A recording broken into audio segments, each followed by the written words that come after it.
taking the time to join us here, and we'll get started just a little bit.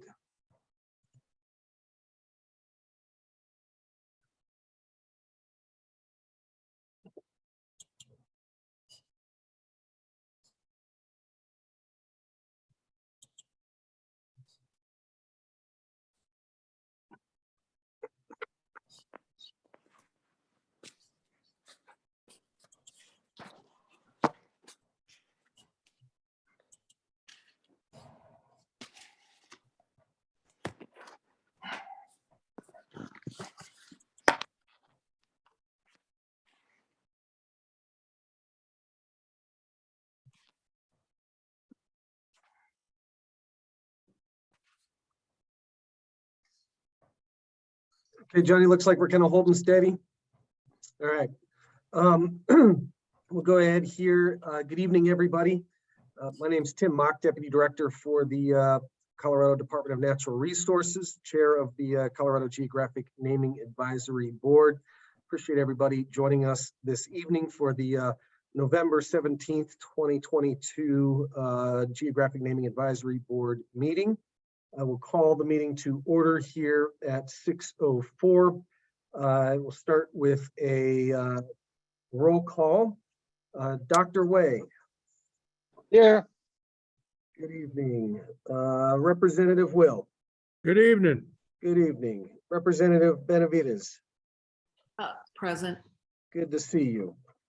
Representative Exum. Don't see Representative Exum at the moment. Councilwoman Joseph has is excused. Commissioner Chimino.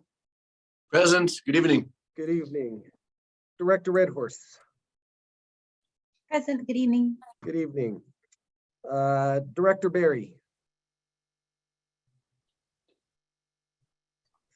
Thought I saw Director Barry on. Well, when she jumps back in, let me know, Johnny. Mr. Benitez is excused absence. Miss Nelson. Do not see Miss Nelson. Director Gonzalez. Good evening. How are you? Fine, thank you. Tim Mock is here. Director Garcia. Hello, Mr. Chair. I'm present. Thank you. Good evening. And Director Wolf. Do not see Director Wolf. We've got 1, 2, 3, 4, 5, 6, 7, 8. Just clear a quorum. So we are good to go. I believe Karen is back, Tim. Okay. Yes. There you are, Director Barry. Good to see you. And get you checked off here. Okay. And okay, so with that, moving on to agenda item 3, review and approve the November minutes. Review the November agenda. And tonight we will, like I said, we will introduce the various proposals renaming Mount Evans. We're going to continue our consideration of renaming Mount Evans proposals. Tonight we've got presentations from the various proponents of those proposals, and time permitting, we will entertain public comment. Is there any comments, questions, feedback on the agenda? If not, I'll entertain a motion to accept. I have a comment. Yes, Representative. I mean, we had a long meeting last time, and potentially, since this is receiving public comment, and we have 6 proposals, I wanted to make it understood or clear. I can't tell from the agenda, because it says consideration and review of each of the 6 and public comment at the end. I'm supportive of having public comment at the end instead of after each one. And so I just wanted to make clear that was the understanding. And also at the end of the agenda, after public comment, I would like to see some discussion by the commission to see if there are any motions at that time. Okay, and so, yes, Representative, I appreciate you pointing that out. In the packet that Ms. Abad sent along, we received some feedback, we had some conversations, we thought that it would actually be more efficient if we held public comment to the end and did it all at once. And we've also mentioned before having another day there. So there's that. So yes, unless there's an objection, we will have public comment at the end. And then we've got an edit here by Representative to add discussion by the commission on any potential motions. Is there any objections or discussion? Okay, Representative Benavides, is that a motion then to accept the agenda? As amended? Yes. Yes. That's Thank you. I Okay, second it. okay, and we've got a second by Dr. Way. Any further discussion? All in favor, signal by saying aye. Aye. Aye. Those opposed? Same sign. Motion carries. Very good. Okay, on to agenda item 4. Review and approve the October summary.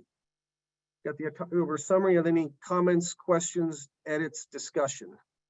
If not, I'll entertain a motion to accept the approve the October summary.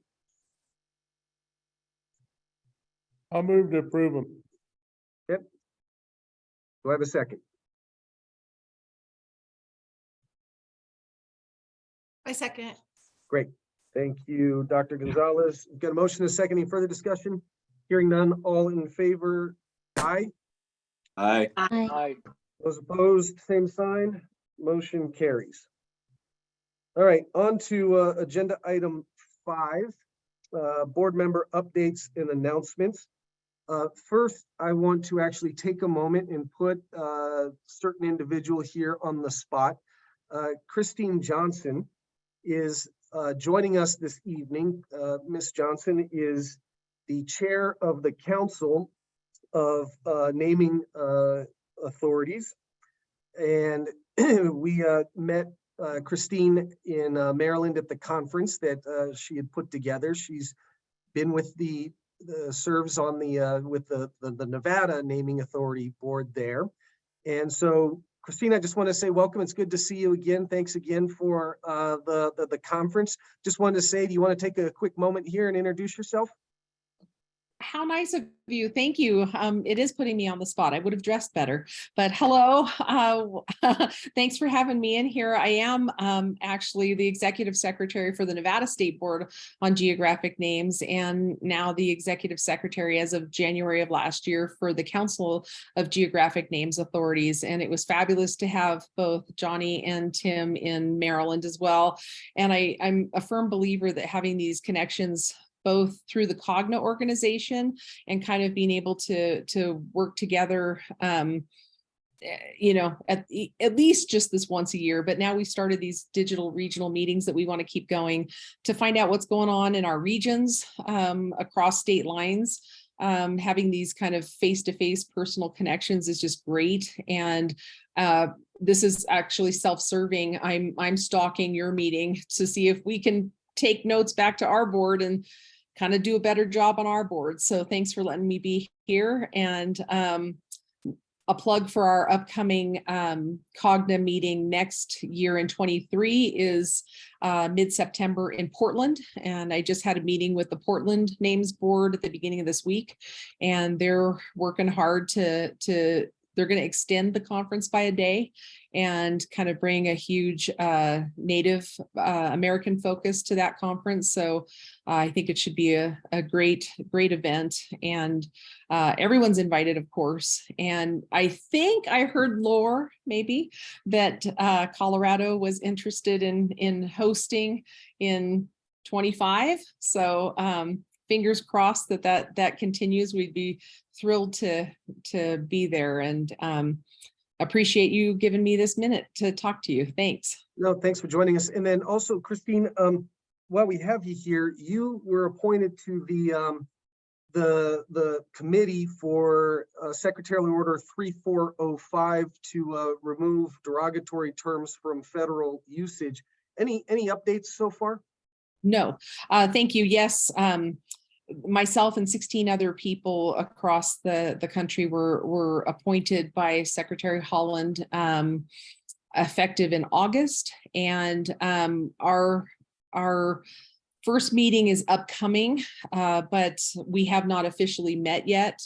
I'll report when we can, especially through our Cogna network, what we can say and how it progresses. I definitely will keep you guys in the loop.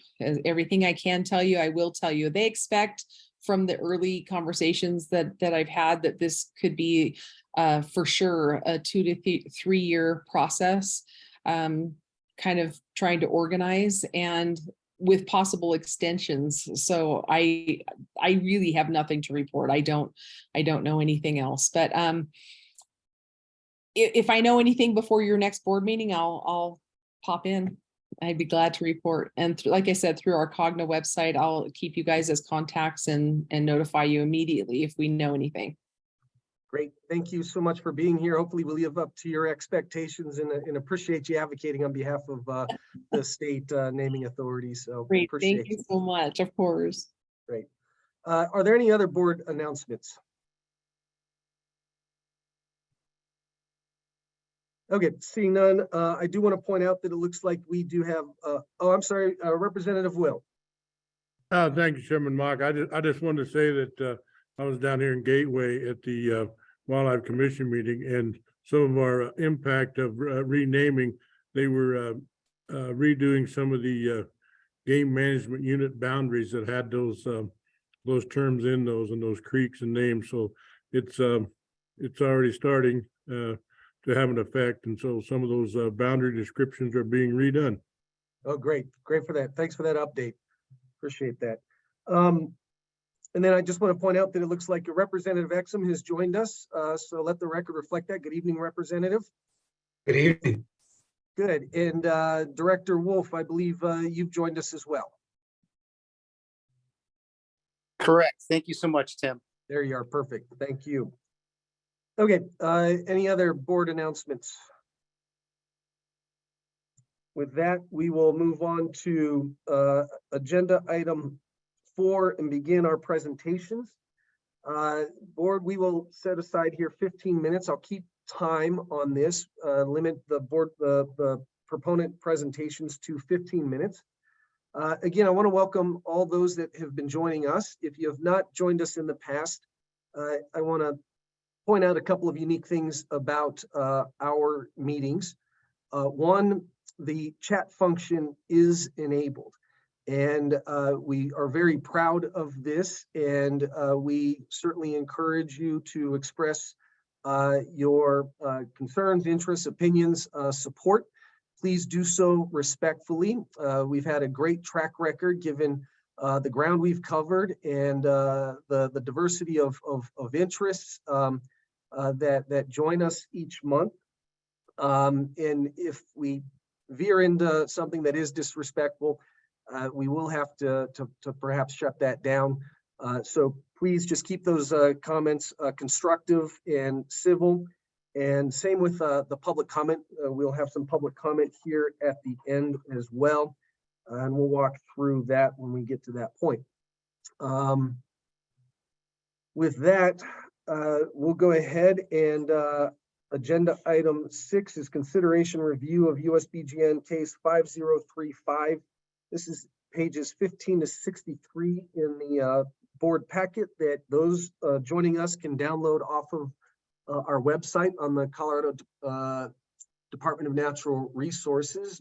Perhaps Mr. Aaron can put that link into the chat function there if you'd like to follow along. And this is the presentation of Mount Evans to Mount Sewell. And do we have Karen, is it Naaman, if I pronounce that correctly? Yes. Are you able to hear me? Yes, good evening. Okay. How are you? Good. Yes. Yes. My name, you got my name right, but Silas Soul's name is pronounced soul, like heart and soul. Oh, okay. Thank you. I appreciate that. I hope the media takes note of that too, because people keep pronouncing his last name improperly. Very good. Well, thank you for being here, and we'll go ahead and start the clock. You've got 15 minutes, and then we'll allow the board. If we've got any questions for you, we'll follow up that way. So please begin. Okay, well, I just want to give a little background about who I am. Good evening, committee members. My name is Karen L. Naaman. I am a Denver, Colorado native and a journalism degree professional journalist with a BA in journalism, a minor in history, and an MA in education. My professional journalism experience includes being a reporter, photographer, editor for weekly, daily, and monthly newspapers and magazines, a media consultant for public and private industries, an adjunct professor of journalism, and a press secretary for 2 U.S. presidential Democratic candidates, Colorado U.S. Senator Gary Hart and Vice President Walter Mondale, the U.S. Senate candidate, Colorado Lieutenant Governor Nancy Dick, and a Colorado 6th Congressional District Democratic candidate, Chuck Norris, and a Colorado Attorney General Democratic candidate, Jack Hinsel. During my tenure in politics, I was also elected as president of the Denver Young Democrats, Colorado Young Democrats, and secretary of the Women's Caucus of the Young Democrats of America, and platform committee recorder, and appointed as a platform committee co-chair of the Young Democrats of America National Convention. Legislators, a deputy mayor, former attorney general, military veterans, and union representatives, as well as U.S. Senator Ben Nidors Campbell, were one of 10 members on both of my advisory boards for my Young Dem presidencies. In your meeting packet, there are items that are interspersed between my items. And so I do hope that you all take note of that. One such item was my explanation attached to my application, as well as a Wikipedia bio of Silas Soul. And then there are addendums to my original application I sent to the USBGN in August 2020. The first addendum is a timeline I created for renaming and naming various places in Colorado connected to the Sand Creek Massacre. And the second one contains documents referenced for that timeline. The reason I did that, creating those original or the second addendums, is that in the US BHGN quarterly review about my application, I kept being contacted by the media, and they were confused as to why the US BHGN wrote that I claimed to have first discussed name change in 1996 while visiting Cheyenne traditionalists, leaders, and other Cheyenne living in Oklahoma, who are descendants of the survivors of the Sand Creek Massacre. There is no claiming about my traveling to Clinton, Oklahoma, to meet with Laird and Colleen, Comet, Siva, and other Southern Cheyenne for a week in May of 1996, as referenced in my aforementioned addendums to my USBGN application. A year earlier, I first met the Comet, Sivas, and several Southern Cheyenne who accompanied at least 100 people on a Colorado Historical Society Sand Creek trek in May of 1995. And attending this trek for me was a reporter's luck experience, having stumbled upon bits and pieces of the Sand Creek Massacre for several decades. I eventually learned out the mostly hidden history of its entirety in August of 1994. My family and I then became very troubled about being inextricably tied to this horrific event, since my father, who was a Denver lawyer for 60 years before his death in 2016, owned 2 buildings near the Byers Evans Mansion, located what is historically called the Evans Block.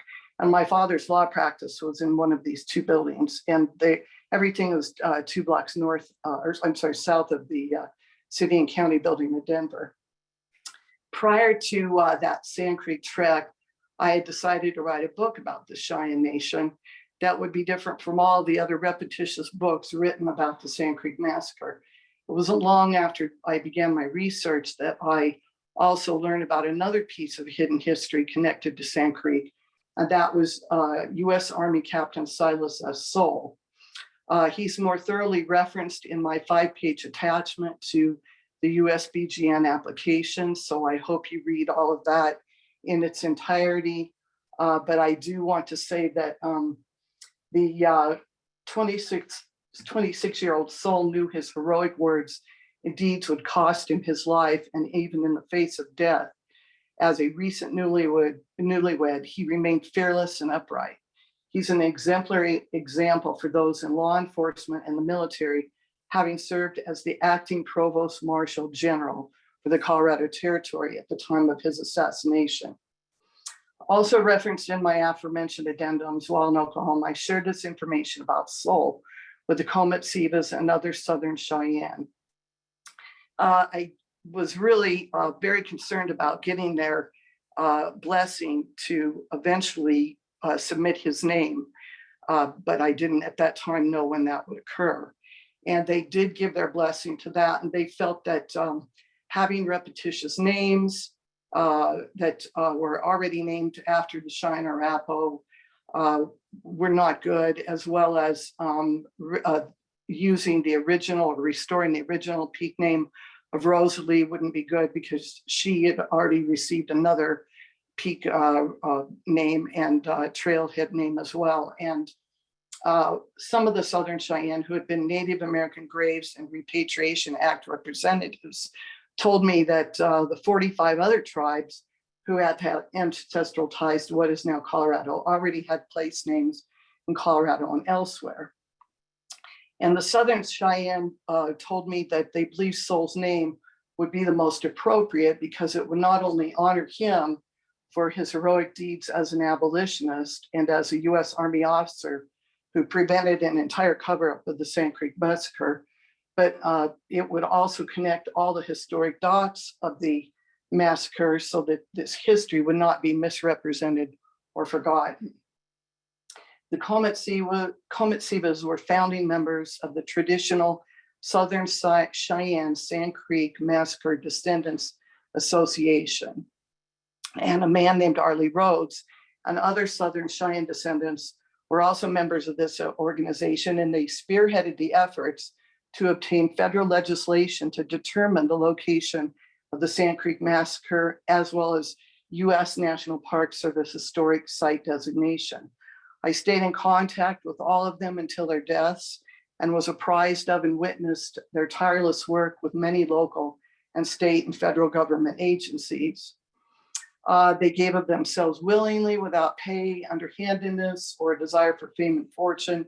The Comet-Sivas and Rhodes obituaries are also included in the aforementioned addendums, and Arlie and Colleen are the great-great-grandchildren of Southern Cheyenne Chief Black Kettle. And Laird's great-great-grandfather, Comet-Siva, was a Sand Creek Massacre survivor along with Black Kettle. For nearly 28 years, my fact-finding has continued with additional travel to various historic places connected to Cheyenne history.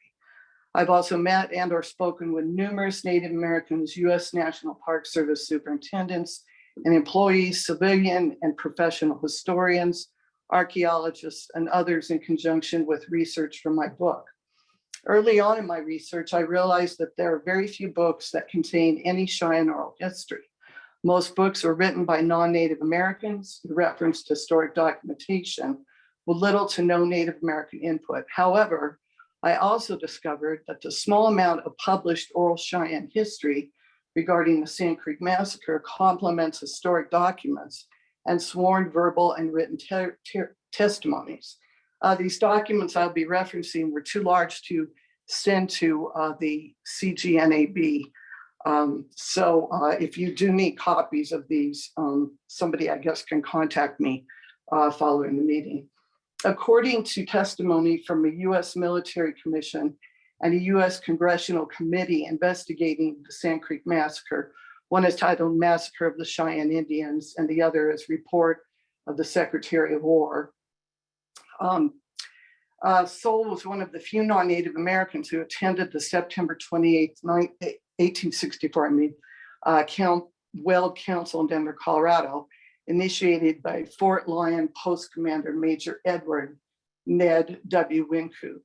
Prior to that meeting, Wynkoop had procured 4 white captives of other tribes from the Southern Cheyenne in order to obtain their release and also negotiate peace with the U.S. government. However, Wynkoop, in retrospect, regretted meeting with the commander of the military district of Colorado, Colonel John M. Shivington, and Colorado Territorial Governor John Evans, because they refused to come to peace terms and contradicted Evans's June 1864 circular that said to the friendly Plains Indians, encouraging them to go to various locations of safety where they'd be given provisions.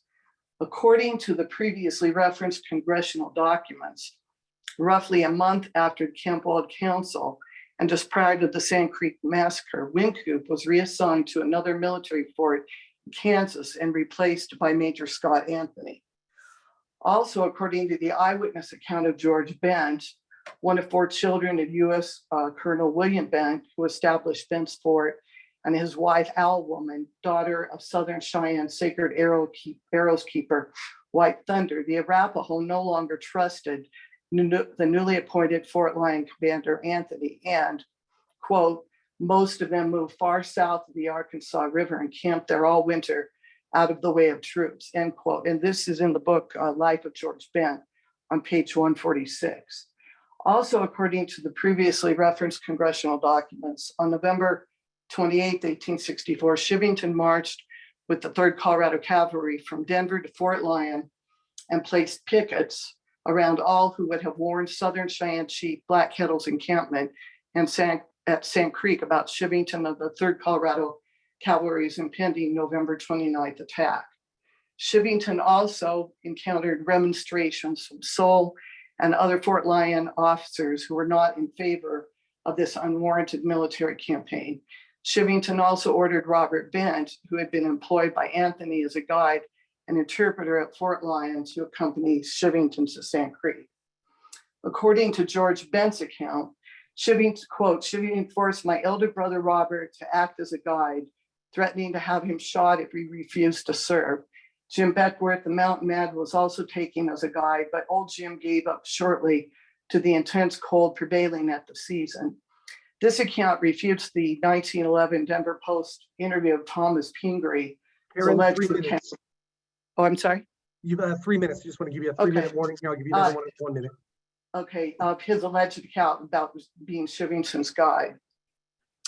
So I want to reference, since I only have a few minutes left, a oral history from Mr. William Red Hat, and this is from the National Park Service Intermountain Region Sand Creek Massacre Project, Volume 1, as well as a memorandum of statement by the Southern Cheyenne as well as Southern Arapaho regarding the fact that the Arapaho were not at Sand Creek. Since I'm out of time, I can't read these things, but I can give copies of this. And there's also an abstract of property belonging to the Cheyenne Indians lost or destroyed at Sand Creek. And I have a copy of that. And it was signed by George Bent, Charles Bent, and John Smith. And Smith was married to a Cheyenne woman, and his son, Jack, was murdered at Sand Creek. So not only does the proposed Blue Sky reference Arapaho were not at Sand Creek, it's also an offense submittal according to one of Evans's descendants' letters to the Clear Creek County Board of Commissioners. It's a sacred ceremony that should not be used for a place name. And one of the documents interspersed between my documents and your meeting packet from a descendant of white antelope is emphatically against using the Blue Sky name. Additionally, it's a commercial name. It's Blue Sky Soda. This is really just a Pandora's box of legal conflict for having any kind of commercial name or any offensive name that would be placed on a mountain. 1 minute. And lastly, I want to quote deceased but former chief historian of the Colorado Historical Society, David Hallis, about John Shivington's name being placed not once but twice on a Central City Opera House chair, and it involved Ann Evans's fundraiser to sell name or to make money to sell names on the chairs. And when the chairs were replaced around the time that the eyewitness accounts of Souls in Kramer's letters surfaced, this was still done. So having said that, I personally believe that Ann Evans was really not sorry about her father's involvement on all this. So I appreciate the board's consideration of my counter proposal to rename Mount Evans to Mount Soul, and thank you for your time. Thank you, Karen. Appreciate your information and the proposal here. A lot of information in there. Board members, are there any questions? Representative Benavides. I just had one question for Ms. Naaman, and thank you for providing all of the information that you provided with your proposal. Do you, other than some individual members of different Indian nations, do you have any support from any specific Indian nation that they have made a resolution or taken a position to name it Mount Soul? No, but I'm glad you've asked that question, so I hope I can expound on that for a minute. When I did give my testimony or presentation to the Clear Creek County Board of Commissioners back in March of earlier this year, after that presentation, I discovered there was a packet of about 100 pages of various support for, against different names, as well as the other names to rename the S Mountain. And I noticed that there were several organizations of which I am a member, of which I have received emails and correspondence for years. And I am really concerned about the fact that I was never contacted, as I am by many organizations, to submit at what's called an action email to endorse or not endorse something going on legislatively. And this also included the Wilderness Society, of which I was a longtime member. And I actually did contact the man who was connected to the Cheyenne Arapaho tribes and their endorsement of the Blue Sky name. And I had asked him if he had done any research or what his background was. And I asked him if he even knew that there were 45 tribes who have ancestral ties to Colorado. He did not know this. And so I just want to conclude by saying that I think it's really important, especially since I'm now speaking for deceased Southern Cheyenne individuals who emphatically would be against the Blue Sky name because of the fact that the Arapaho were not at Sand Creek, and also that their oral history be honored. But unfortunately, everyone is deceased, and there are other people that I can name. And I guess you just have my word for it, but that's why I went into so much detail about my background because I don't want people to perceive me as making any of this stuff up. And that, you know, I'm just against the blue sky name because I don't like it because I had my own proposal, but it would not be historically inaccurate regardless if there was an endorsement from anyone. And unfortunately, there are people who know about this and they are still alive. And I continue to wait for people to speak up and endorse, you know, or talk about this proposal. And no one has, but as a journalist, I have an obligation to the facts as well as to myself, and felt it very imperative to finally connect the historical documents along with the oral history that is about the Southern Cheyenne.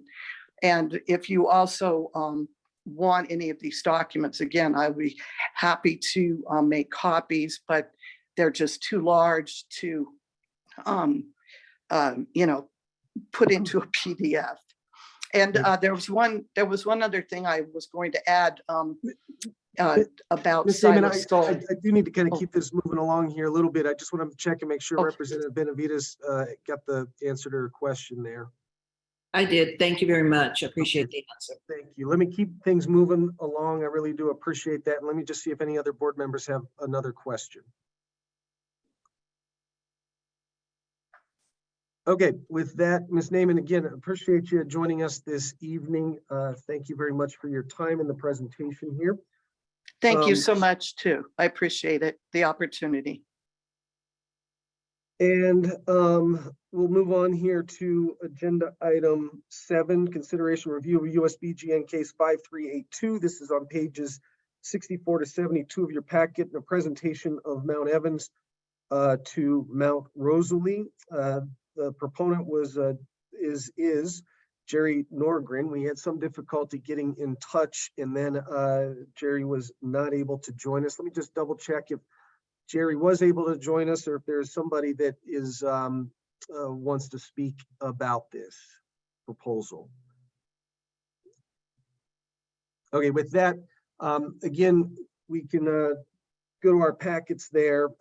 Mount Rosalie, it was, according to the proposal, the original name introduced, or original, I shouldn't say original necessarily, but a name of the mountain before it was renamed to Mount Evans. And with that, I've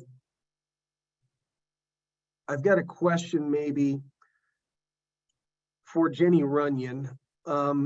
My question just on this one is, there's another mountain now renamed as, or named as Mount Rosalie in Colorado. And we wouldn't be able to name two. We would have to perhaps take on both at the same time. I'm just thinking, you know, structurally how the USBGN might sort of approach such a thing. Yeah, thanks, Tim. Thanks everyone for letting me join the meeting. You're right, yes. And my understanding is that when the name Mount Evans was applied to this peak in 1895, thereabouts, the name for Rosalie, Mount Rosa, was moved to another peak nearby. Yes, you could argue that having Mount Rosalie so close by would create a duplicate. So ideally, yes, they should be addressed, if not together, then certainly concurrently. So we would need a new proposal to rename the other Mount Rosalie, or Mount, I think it's Mount Rosa, to something else, just to avoid the duplication. So it needed a new proponent, a new proposal, a new review process. And at this point, I don't know, what name might be selected. So yeah, it would have to be a whole separate proposal. Great, thank you. Representative Will. Yeah, Tim, I just want to say, I read through that on the Mount Rosalie thing, and I think we can move on from that. I don't know about the rest of the board, but I don't think that's one of our choices, at least for me, it's not. Okay, thank you. Any other board members? Dr. Way. once again, I was muted. Sorry. I just wanted to say that I agree with Commissioner Will. Great, thank you. Mr. Chair. Yes, Director Garcia. Thank you, Mr. Chair. Just really more of a point of order question. Since there won't be a presentation on Mount Rosalie, are we somehow binded to allow that to take place now that we've promoted it? Or is this just automatically off the list for consideration? I don't know that I would necessarily strike it off the list of consideration. I appreciate the input. It's there, but just because the proponent's not here. Okay. But yeah, unless there's any further questions or information about this that might delay us to seek out additional information or the proponent themselves at some future time. All right, thank you. Thank you. Any other board members? Okay, seeing none, we'll move on here to agenda item 8. Consideration review of USBGN case 5479, pages 73 to 138 in our packets. And this is the presentation of renaming Mount Evans to Mount Blue Sky. And I believe Mr. Fred Moscati, you are on point for that. Is that correct? Yes, I am. Good evening. How are you? Just fine, sir. We appreciate you joining us here. And if you don't mind, I'll go ahead and start the clock and let you have at it. I'll provide a 3-minute warning and a 1-minute warning if that works for you, or if you'd like different Yes, sir. levels of warnings. That's fine. I'm not going to take no 15 minutes because you've all heard me many times speak on how I feel about the name Mount Evans, and also how I really think that the best name on everything is the Blue Sky, Mount Blue Sky, because it means so much, you know, as a ceremony to the Cheyennes, and also that it is a name that's still used, or that some tribes still call my tribe that name. But you know, I just wanted to say that you know, there's a lot of evidence of the things that took place during the time of 1864. And one thing for sure is that the chiefs, Chief Left-Hand and Chief Black Kettle, was Chief Left-Hand, of course, Nawaf was Arapaho, and Chief Black Kettle was Cheyenne. They actually worked together to ransom the white captives. They knew they had to get the attention of the commander somehow. And they knew that this was the only way to get attention. Otherwise, they would have just been ignored with the constant applications for peace with the military and with the governor. And you know, the one thing that I thought about, and you know, I don't know, but Governor Evans was in the perfect position as the territorial governor, and also as the Indian agent for the Cheyenne Arapaho tribes. He could have gave them a reservation right there in Colorado. Instead, he went the genocide route, and he used the army to do that. And so that's one thing that really struck me as something that, you know. And then I was asked once, why are you so like mean to the name Evans? And I told them, give me one reason to be nice or to say something good. Show me one thing that Evans has done that I, as a Arapaho, can celebrate. And they could not. So, you know, history has shown, and when I was put in this position, I began to have meetings in Oklahoma among the Arapahos. And I would ask them about this Sand Creek. And I would ask them, which one of are you related? which one of your people was in this massacre? How are you related to them? And the majority of them would not tell me. Majority of them would not say anything. But it was after the meeting was over, then they would come to me alone when I was standing by myself. And then they would tell me, this is my relative. He was there. This is my relative. Then another one might come up and say, my family comes from this man or this woman that was a survivor of Sand Creek. Another time I was at a funeral at a real old Indian cemetery. An elder said, look, that man was at Sand Creek.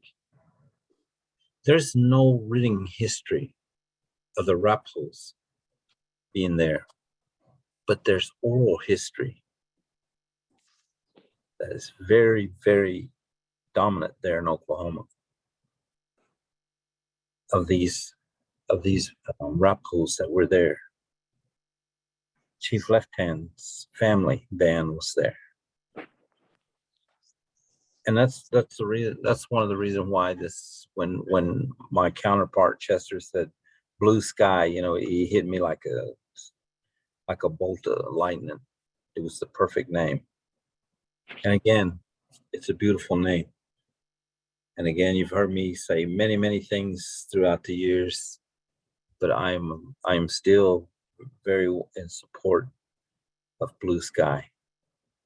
You know, there's other names, yes, but I think this is the most prominent name that we can use here in Colorado. So I thank you for listening to me, and thank you for your time. I got something to say too, brother. Yes, is that Mr. Whiteman? Yes. Yes. I would like to support Fred on that. And I would just like to clarify something that one of these experts said, that he's a descendant from white antelope. Whoa. The blue sky ceremony is a ceremony for all living things. Men, women, children, plants, earth, water, life. And when that gets made, anybody can go to that teepee and get a blessing from that article that's made. Once that article is moved to the big teepee, that's when their restrictions come into place. So I don't know who this expert is that quoting this and that. It's very disappointing that a Cheyenne doesn't know his ceremonies. So I'm supporting my brother Fred, and we had a discussion. How can we name this? We sat down and kicked it back and forth, and when we came up with blue sky, then it hit home. And that's what we talked with the leadership, and leadership got behind us, and we're here. We're here to stay. Blue sky mountain is here to stay. So I appreciate you all taking your time to listen to us, and I thank you all, and blue sky all the way. Thank you. Great, thank you. Appreciate you being here. And are there any questions for the proponents?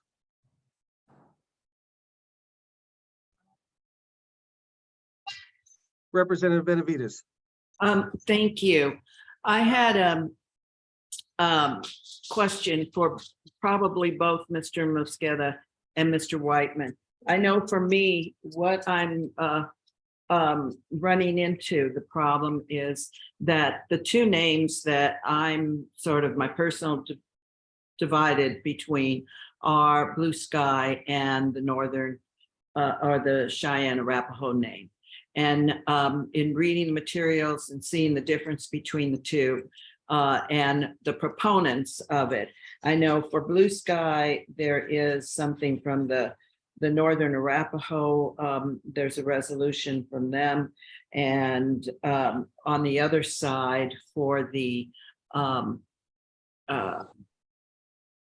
Cheyenne Arapaho name, there is a resolution from the Northern Cheyenne of Montana. So for us that are not part of Indian nations, that we have the two names that are supported by different nations. And in the information we have, and I thought earlier we said everybody had access through the chat. On page, I think it's 149, the Cheyenne, the Northern Cheyenne speak about Blue Sky and the ceremonies. And it says that the ceremonies, they mention the Blue Sky ceremony, and that shouldn't be used as a name. So I guess what I'm asking you to help us on the board to understand, if we have two names, both with support from different Indian nations, is there any room for the two groups to discuss this further? Or is it you want us to decide between not only all the individuals, but the two nations, one supporting one name, one supporting the other name? Is there any ability, maybe you all might be talking at some point? We chose that name, Fred and I. We're Southern Cheyenne and Arapahoes. And I understand that ceremony. And I don't know where they're getting this. You can't use this, you can't use that. Like the lady that opened up the first proposal. There's names out there that carry Blue Sky. They should be attacking those folks for carrying that name if they're so against using that name for commercial. This isn't commercial. This is to heal our people. And that's what that ceremony represents, healing our people. And we would like that to happen to all our people, not only our people, but your people, all the people of the world. That's what that ceremony is about. Everybody, all life in general. And we would like to have your support to name this place Mount Blue Sky, so we can all have healing. Thank you. Ms. Benavides, Yes. I would like to answer part of your question. When this first started, Chester, I know Chester did. I tried. Other people in the coalition tried. Randy Whitlock tried many times to contact the Northern Cheyennes to ask them or to talk to them, to try to bring them to the table. And they refused to discuss anything with us. They refused to answer. They refused to even make comments to us. It was just as though we were completely ignored by them. So, and you know, when I decided that we should go ahead with it, you know, there was others that were around that continued to try to get hold of anybody in the Northern Cheyennes, and they could never get no response. So we did try very, very hard to get them to come and talk with us, and we just could get no response from them. So thank you. Could I follow up? Yeah. Well, I guess that's thank you for that response, and it's good to know that there at least has been outreach. And I'll ask the same from the presenters. I know someone I respect, Mr. Braided Hair, was the proponent at our last meeting, and I don't know if he's on or who will be speaking for the other proposal. And that the Northern Cheyenne are out of Montana, not that their ancestral homelands weren't here as well. But you see how it's a difficult, and I'm speaking for me. I can't speak for all the other commission members because I don't know which name they're supporting or how they're struggling like I am, maybe between these two names. And we have tried in this commission to follow the direction and the desires of Indigenous people, individuals, and particularly nations. And when we have two nations that can't agree on a name, we certainly don't want to step on toes necessarily. And I know ultimately we will have to make a decision. And I know some people are weighing in on the chat and there will be public comment at the end. But I was just asking you two as the proponents, if any kind of guidance, knowing we as some members of the commission may be struggling with that, of any advice on maybe how we should be considering that.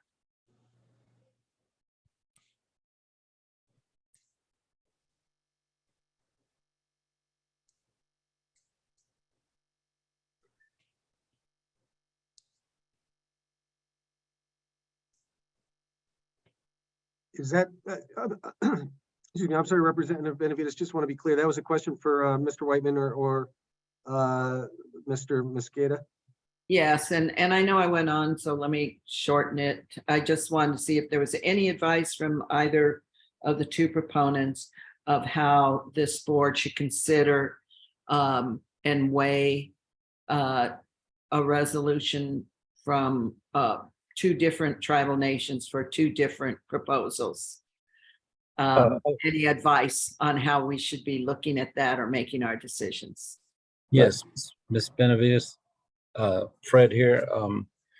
What we did when we started this is we reached out to the Ute tribes, all three of them, and we put letters of support out for some of the naming of the items that they wanted to name. And I've just discussed with some of those. We've talked with other tribes, the Northern Rapos, which is part of our brethren from the north. They are in agreement with Blue Sky, and it seems like there's so many other tribes that we've talked to, and they have said that they support us. And again, I can't tell you why the Northern Cheyennes, because they won't talk to us. So I can't answer that. I'll just say that all the tribes that we talk to are all in agreement with us. But they don't talk to us, so we can't answer. I can't answer that. Thank you. If you read history, at one point in time, we were one nation. Cheyennes were one nation. Arapos were one nation. When Evans made that proclamation for all the friendly Indians to go to these certain locations so they could be protected, that's when the divide happened.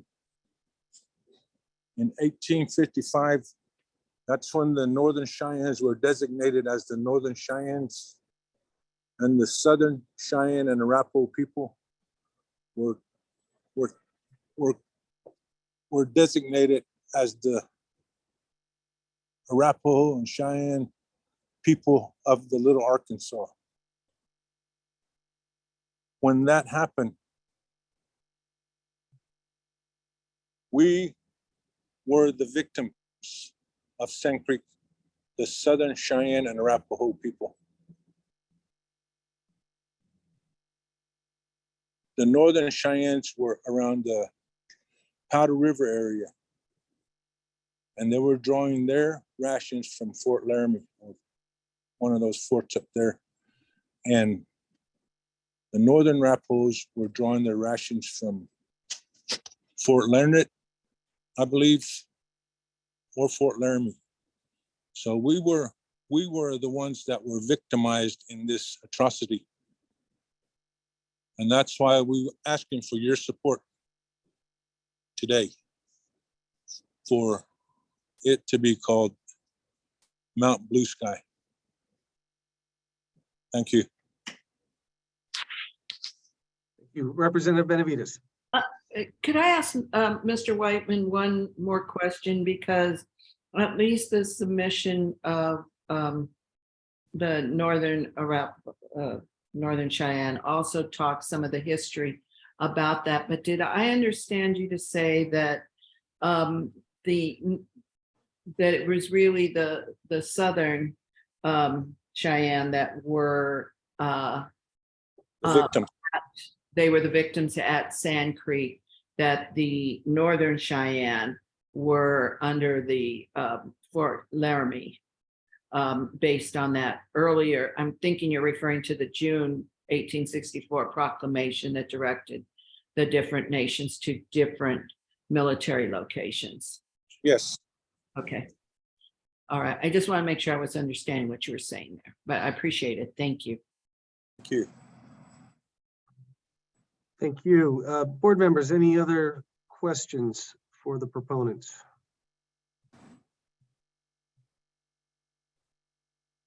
Okay, seeing none, we will thank Mr. Mosqueda and Mr. Whiteman for their information in the presentation and taking the time to join us this evening.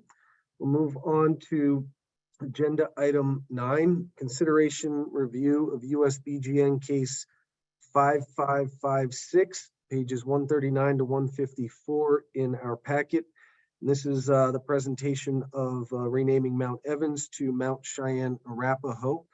Is, I believe, Mr. Otto Braided Hair present this evening?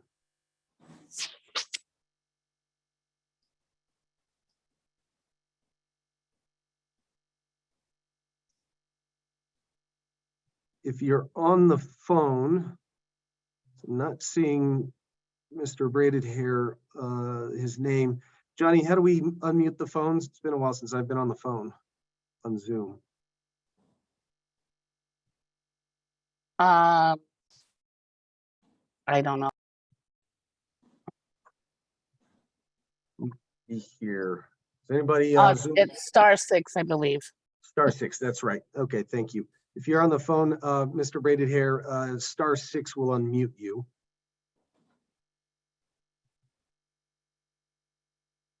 Or is there someone else that can speak to the proposal this evening that is joining us? Perhaps Mr. Andrew Maish or Conrad Fisher?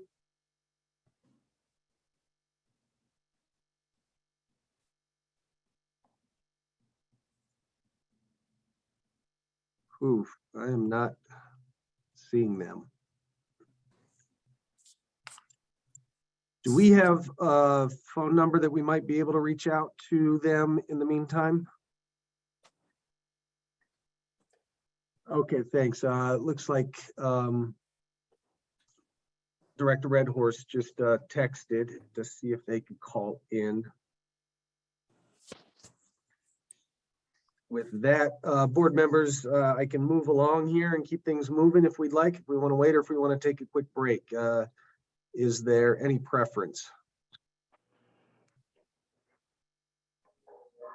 Tim, could we take a short break? Yep, why don't we take 5 minutes here? We'll be back at about let's call it 7:11. Be back, thanks.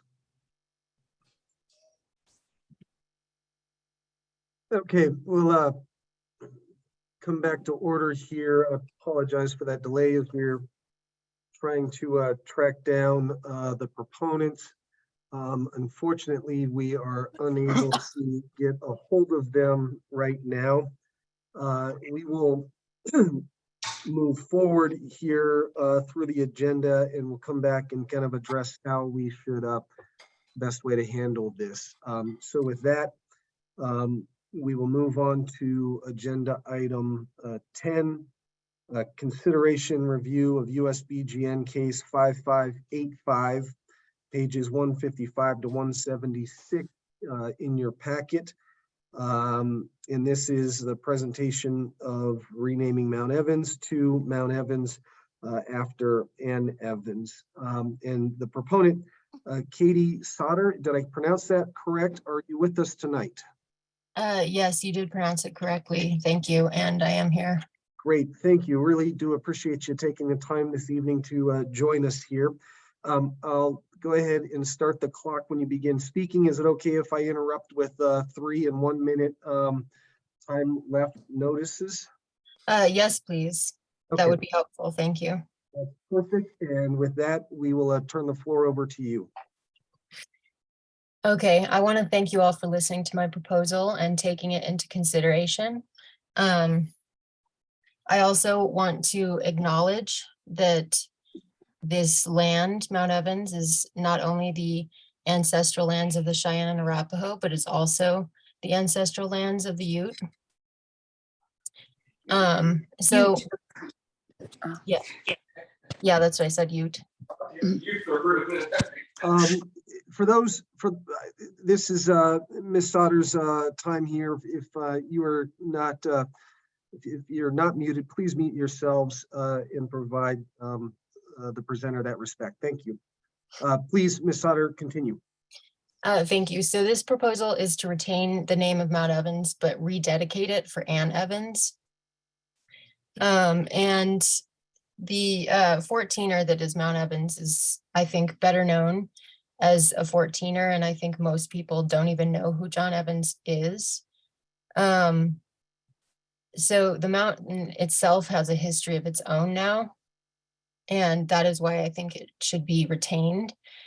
And instead of keeping the name of John Evans tied to it, I think we need to remember someone who is who's done a lot of good for the state, although the Evans family has done quite a bit of good for the state and founded many excellent institutions, donated lots of money. But now on to Ann Evans. So Ann was born, she was the youngest child of John and Margaret Evans. She was born after the Sand Creek Massacre in 1871. So she was not even alive for that. She never married, and she lived with her brother and his family at the present day Byers Evans House, which is now the Center for Colorado Women's History. She built her own cabin on the Evans Ranch near Mount Evans and spent her summers there. She was a philanthropist and a patron of many cultural institutions in Colorado, and she's relatively unknown. I know as a kid in Colorado history, we did not learn, or as a kid in Colorado, we never learned about her. I never heard about her until I visited the Byers Evans house.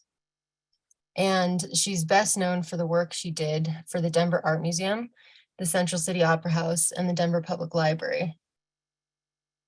She was a founding member of the Denver Art Museum, and according to her biography on the Colorado Women's Hall of Fame, she donated her extensive Native American art collection to the Denver Art Museum, and that made it the first United States museum to collect Native American art.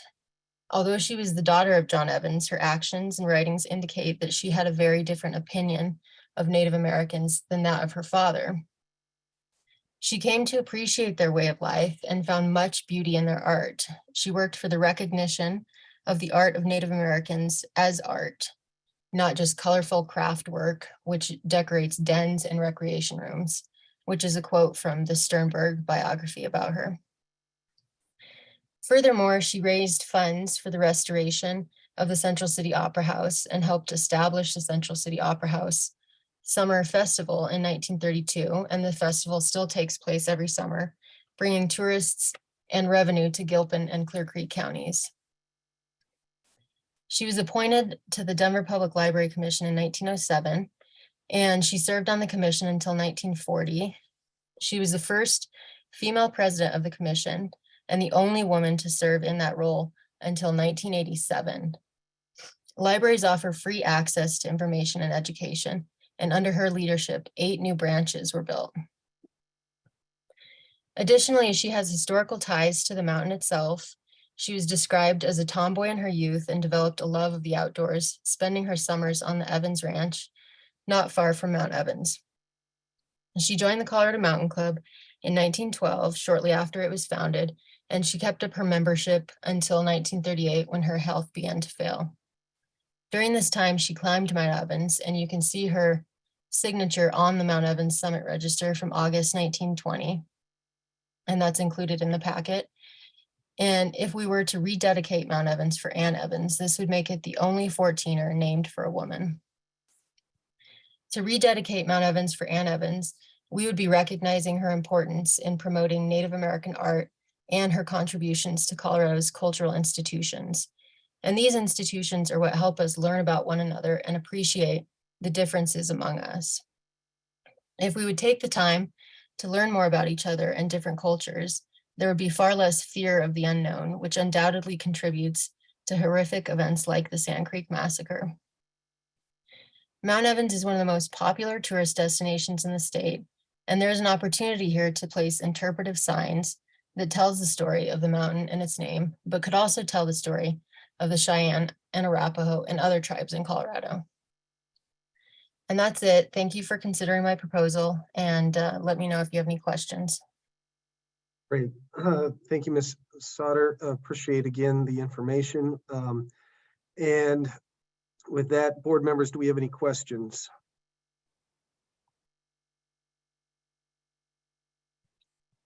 Okay, seeing none. Again, thank you very much for taking the time to submit the proposal and presenting here tonight. Next, we will move on to agenda item 11. And that is consideration review of USBGN case 5766, pages 177 to 184 in your packet. This is a presentation to rename Mount Evans to Mount Sisti. Mr. Paul Fiorino is the proponent. We never heard back from Paul when we reached out to him a few times. Well, I'm here right now. Oh, there you are. I'm here right now. Fiorino, I appreciate you joining us here.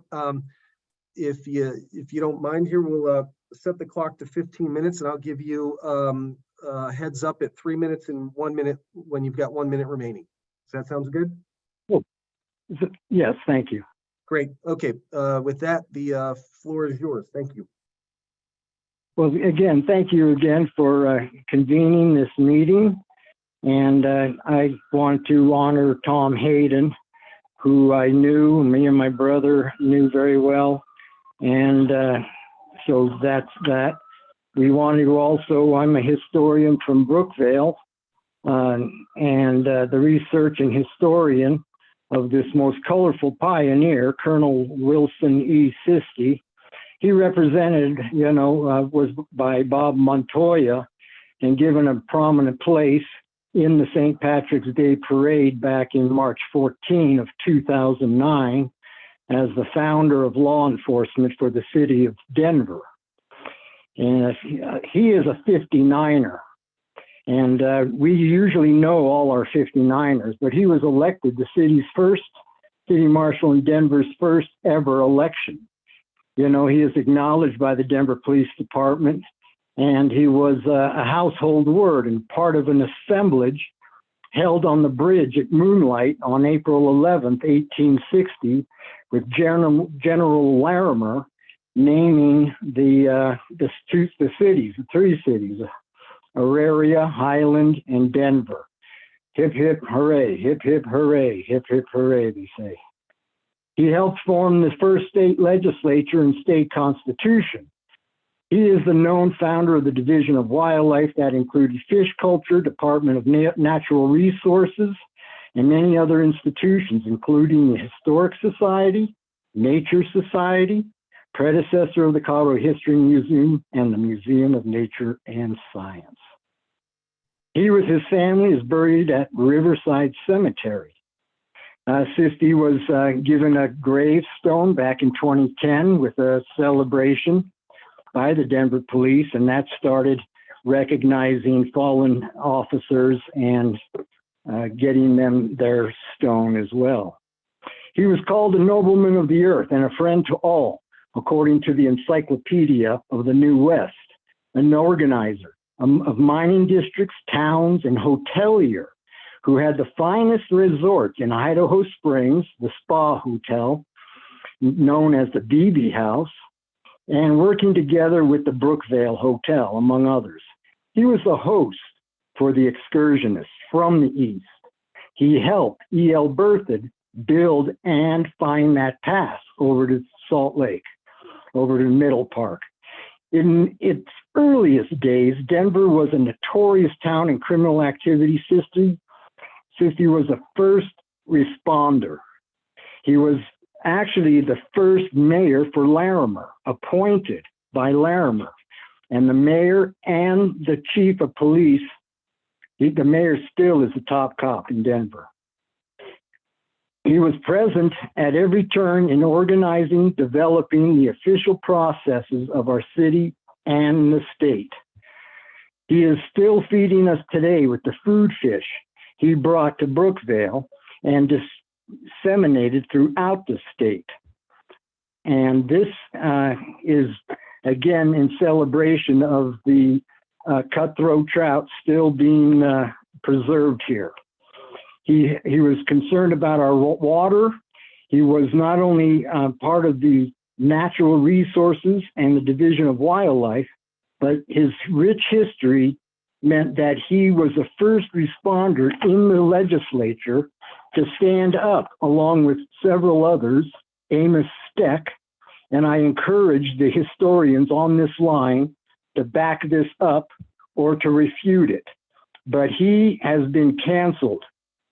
Okay, and now today you are finding out about Wilson Edward Sisti as probably Colorado's most official, invested, and important pioneer Colorado has ever had, and that we have never heard of.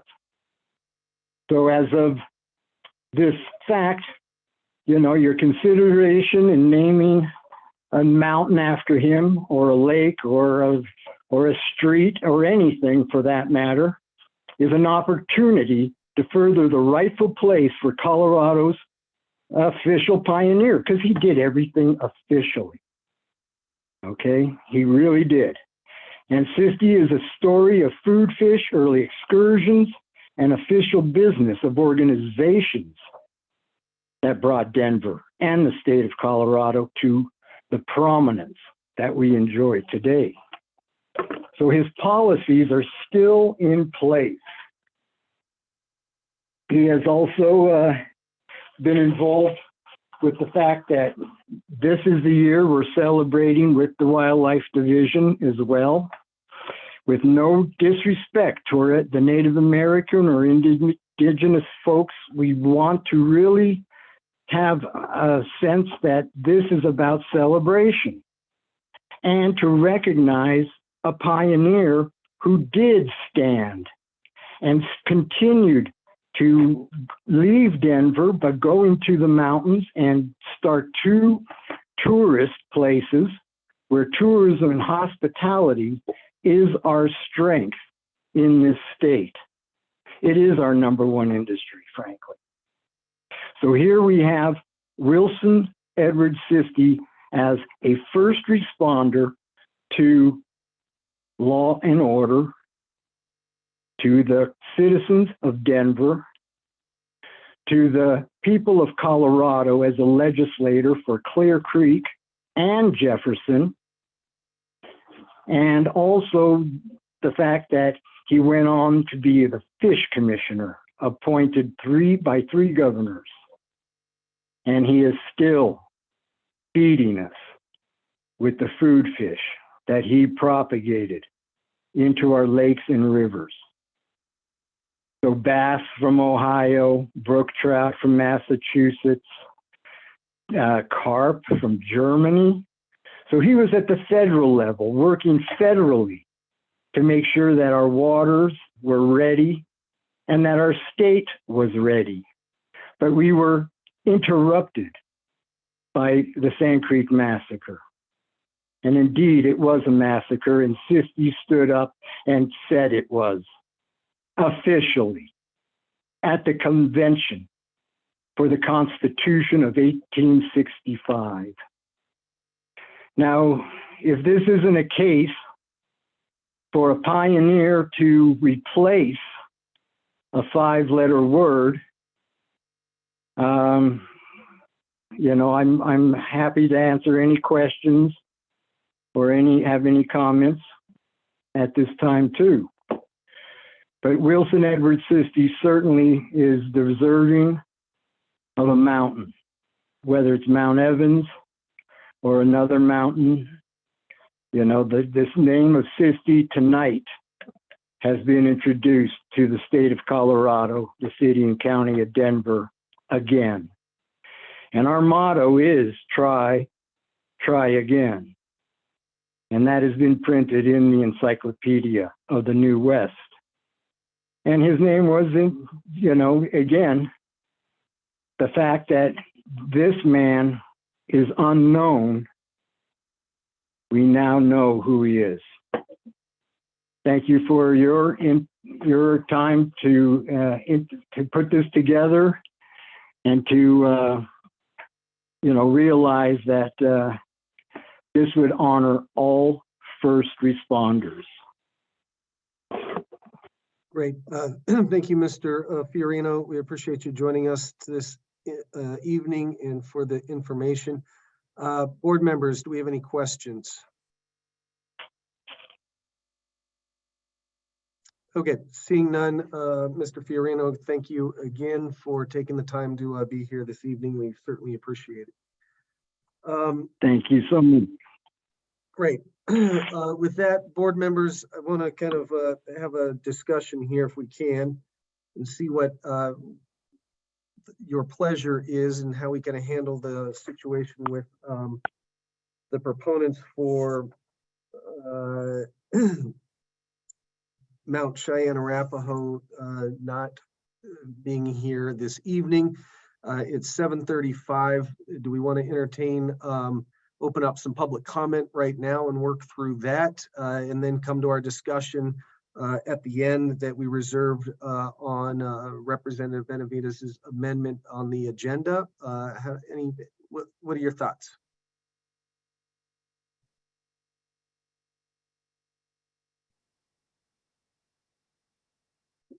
Dr. Way. I think it's a good opportunity to have the public comment. Okay. Mr. Chair, I'd agree with that. We should move to public comment. Does any board members have a different opinion? Okay, with that then, we will go ahead and move on to agenda item 7, public comment. I know that we've got some individuals that have identified yourselves in the chat. Here's what we're going to do under your reactions buttons here on Zoom. There is a raise hand function. If you would go ahead and raise your hands, and I will work through them in the order that we have that they show up on my screen, and we will try and get through as much as we can here in this evening. And like I said before, I do appreciate public comment, and it is just that, public comment. And if we do ask that all public comment be respectful, it's fine to be to disagree without being disagreeable, and let's keep them civil. Anybody that cannot do so accordingly, we may either mute you or have individuals removed from the meeting here. And we will limit the public comment to 3 minutes and be respectful of everybody's time. I will give a 1-minute heads up on those times here. So with that, let me set my clock here. Okay, and I will start off with Mr. Looks like, is it Andrew Terrell. I hope I'm pronouncing your names right, but please correct me if I am not.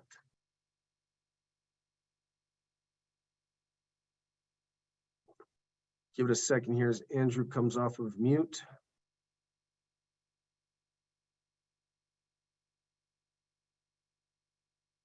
Andrew, are you able to speak yet?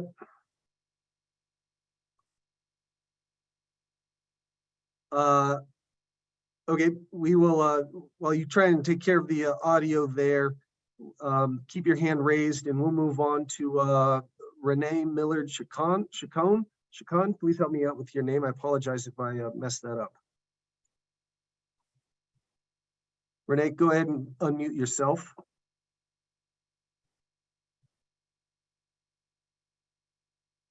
Can you hear me? Yes, 3 minutes, please. The floor is yours. Clasukamati Ometo, Clasukamati Atatonati, Clasukamati Tonantincleti, Clasukamati Abuelitos, Abuelitas, and all the ones that came before and all the little ones to come. My name is Renee Millard Chacon. I am co-founder and executive director of Women from the Mountain, who is an Indigenous woman-led nonprofit based out of Commerce City, where we fight for cultural education, equity, priority communities, disproportionately impacted communities, and especially addressing environmental racism. We've helped pass SB 1266 and supported many other environmental justice bills, including being part of the Environmental Justice Action Task Force, co-chair for the Equity Analysis Subcommittee for Cumulative Impacts. Honestly, I am in complete and full support of Mount Blue Sky. It has been mentioned several times how this is a form of equity education with cultural and trauma sensitivity from and for spiritual and cultural facilitators, masters, educators, leaders, elders, and chiefs.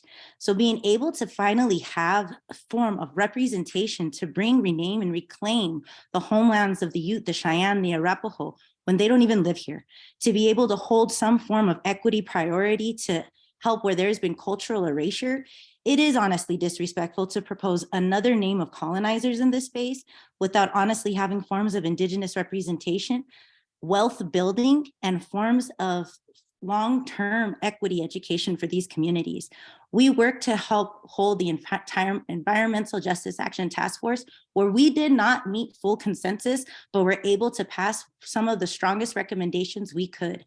We don't always get full consensus, but understanding where the communities that show up and do this work, including and especially community healing, is incredibly key, and supporting their initiatives with Indigenous-led leaders and elders who have already showed up in these spaces, continue for generations to show where there has been erasures, and most of all, finally recognizing where there needs to be transformative healing is key.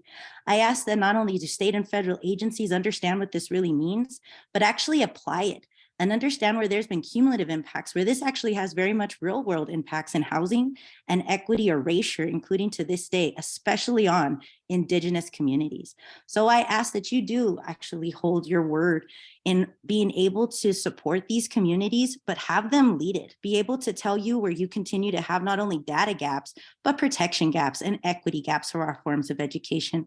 And please, most of all, support Mount Blue Sky. These are where ceremonies are still held. And if you ever understand ceremony, these communities are always checking in with each other in some of the most vulnerable places for healing, where it's not just a consensus that is made, but an intention. So please honor the ancestors and the homelands that you reside on. And as Women from the Mountain in our organization, we completely support Mount Blue Sky. Thank you. Great, thank you. Appreciate you taking the time to join us. And next up, we have Nellie M. Good evening. How are you? If you want to go ahead and take yourself off mute. And is that working?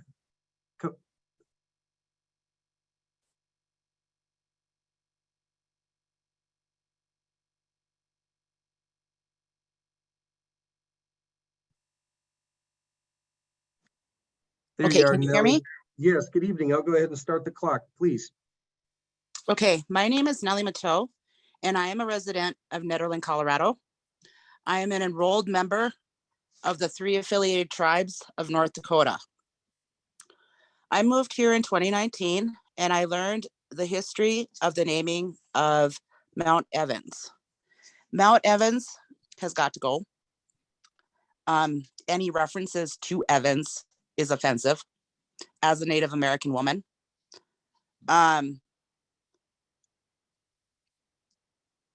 it wouldn't be healing if you even considered the name of Evans after what he has done to the Cheyenne Arapaho people. I am in support of the name Mount Blue Sky or Mount Cheyenne Arapaho. And as far as advice to renaming the mountain, we Native people listen to our elders. We listen to our older people and what they want and what they deem right. Renaming this mountain other than the name suggested by those that Evans harmed himself would not be healing. And that is all. Great, thank you. Appreciate you taking the time to speak and join us this evening. Thank you. Next up, I have Ann Evans. Good evening. How are you? And please come off mute.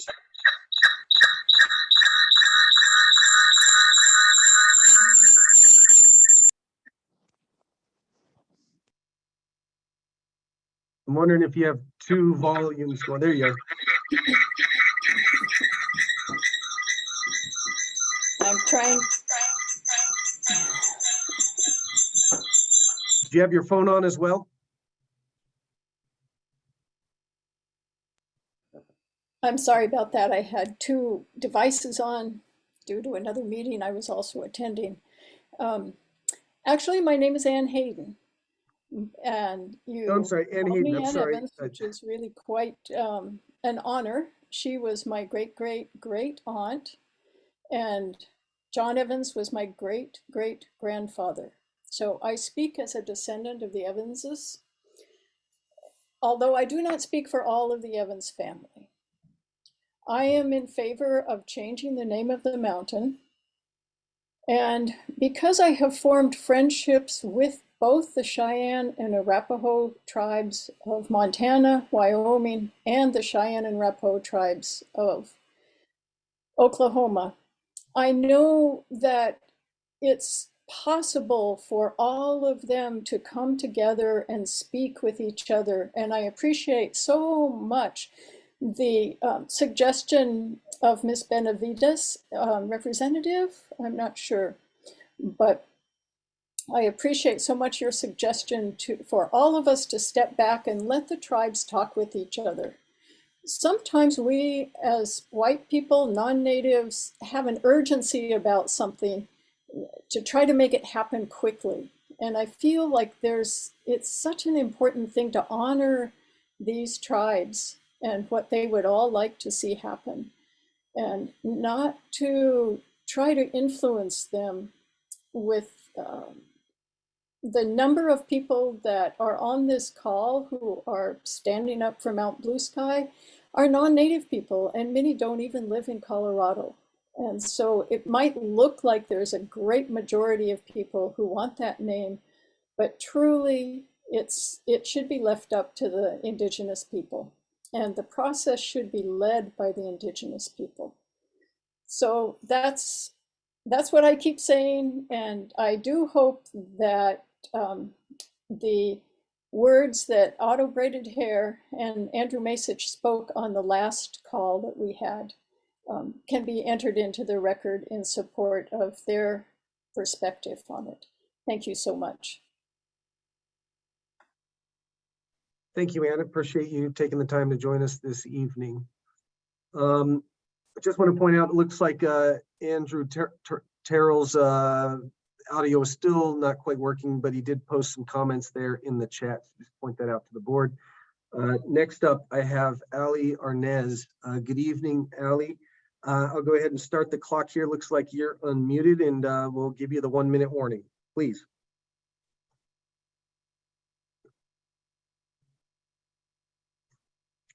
Oop, Ali, are you able to speak? I don't know what we're getting you yet.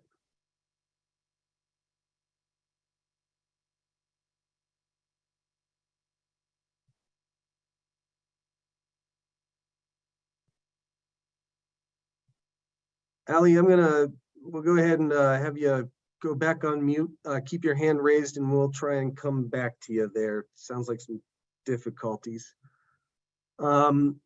Next up, I see Susie Hickey, is it? If you want to come off mute, please correct me if I get your name wrong. And 3 minutes, I'll give you a 1 minute warning, please. Thank you so much. And yes, my name is Susie Hickey. I am a 70-year-old fifth generation Denverite Coloradan.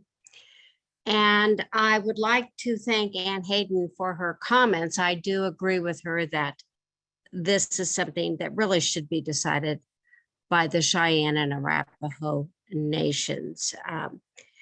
Too many times in our history within not only Colorado, but within the country, even with the Indian boarding schools,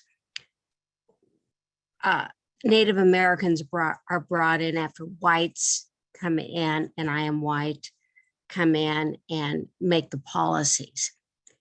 And we need to reverse that. As a white person, yes, I am in favor of Mount Blue Sky for several reasons. I am a big supporter of Silas Sowell. I want our country, our state to study why a normal human being stands up and does something so courageous. He could have been shot by Chivington's men at Sand Creek for disobeying orders, but he stood up. And because of that, Kramer followed, and we have survivors. We don't look at history, and I'm afraid that if we name the mountain anything, people won't know why it's Blue Sky, why it's Sowell, why it's Sisti. Great, Coloradan 59er. We don't teach any of our children about Sand Creek. I learned about Sand Creek because of my parents. And I learned about Amachi. And it wasn't until about 6 weeks ago that I found out that Amachi, the Japanese internment camp, was named after Lane Bear's daughter, Amachi Prowers, who was basically kidnapped at Ben's Fort the eve before Sand Creek. Colorado has a dark history. As a white Coloradan, I look up at the sky and I see the blue. And my 30 entire seconds. life, thank you, my entire life has been hope when I look up at that sky. And I think of what we can do as a state to provide education and hope for remembrance, forgiveness, reconciliation. Thank you for the time. Thank you, and appreciate you taking the time to join us this evening. And with that, it looks like Ali has fixed the audio. And so Ali Arnez, again, I hope I pronounced it correctly. Yep. Floor is yours. I'll give you a 1 minute warning. Okay, first of all, can you hear me now? Yes, perfect. Okay, thank you. I'd like to thank you and the other board members for allowing me to voice my support in the renaming of Mount Evans to Mount Sowell, located in Clear Creek County.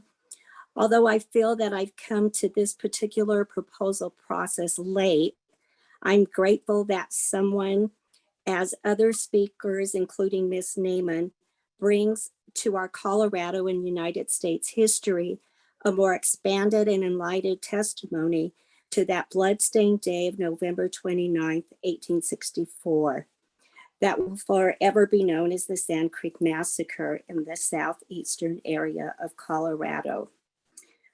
Although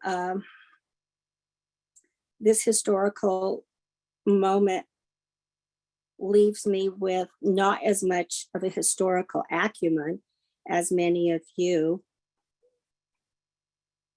and as a former public teacher and reporter, I've strived to teach and report with accuracy and truth. Living in southern Colorado, and Pueblo to be exact, and having opportunities to have knowledge of the Sand Creek Massacre, my interest on this has only deepened and deepened my research in this. In addition, in 19 1998, former U.S. Senator Ben Nighthorse Campbell carried legislation to establish this area for a National Historic Study Site Act. But I think I'm digressing a little, but many people have given examples of the reasons why to have this name changed. And to my, as being a Hispanic female, 1 minute. I do not want to disrespect my distant Native American ancestors. But if it wouldn't have been for Captain Soul disregarding the orders of Shivington, the atrocities that Shivington, with the orders of Governor Evans at that time, some of this might not have become enlightened to our history books. So that is one reason why I am supporting him. And I hope that, I know one board member made a comment that possibly she has made up her mind, and another board member, but I hope that there are other board members open to possibly changing the name. And if it's your second choice, I hope you select Silas Soul. But I'd like to make one further, and I just make one further comment on the gentleman. Please wrap this quickly. Okay, who said that the Blue Sky would not be for profit because it is a ceremonial name. Well, another presenter said that Mount Evans is Allie, with all due respect, I need to kind of wrap this up. So here. there would be a profit for this. Thank you. Thank you. Appreciate you taking the time to join us. Up next, I have Daniel Mondragon. Good evening, sir. It's good to see you again. The floor is yours, 3 minutes with a 1 minute warning. Good evening, Mr. Mock and committee members. My name is Daniel Mondragon. I am a Denver, been in Denver my whole life, born and raised from peoples who have been in what is now Southern Colorado, Northern New Mexico for generations. I thank you for this process, for coming to, it seems like almost unanimous decision that the name that is on the mountain now must go. So thank you so much for opening up this process for the renaming of the mountain. I stand with the leadership that has proposed Mount Blue Sky and am excited to see that name go forward, and I urge you to take action on that name. In addition to, and I should say, first of all, the deep importance of the mountain being called Blue Sky is because of the name that is proposed by the people who were most hurt, and the wound is still open because of the massacre at Sand Creek. And we hear their voices, and we're grateful for their leadership to bring forth a wonderful name that we all, as people today, can gather around. I was struck during a recent visit to History Colorado and going into the exhibit of the Ute people. And one of the placards there entitled Long History, Deep Connections, notes that we've been known as the Blue Sky people and the people of the Shining Mountains. So to see that is also a reminder to me that this name is an opportunity to stand with those that are so hurt, and also other tribes, other peoples that have also been hurt and marginalized across Colorado. So again, thank you for this evening, for this process, and I look forward to seeing Mount Blue Sky become the name of the mountain. Good night.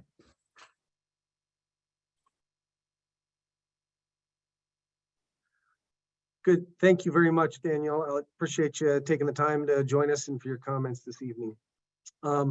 Next up, I have Bob. If you want to come off mute here, and 3 minutes with a 1 minute warning, please.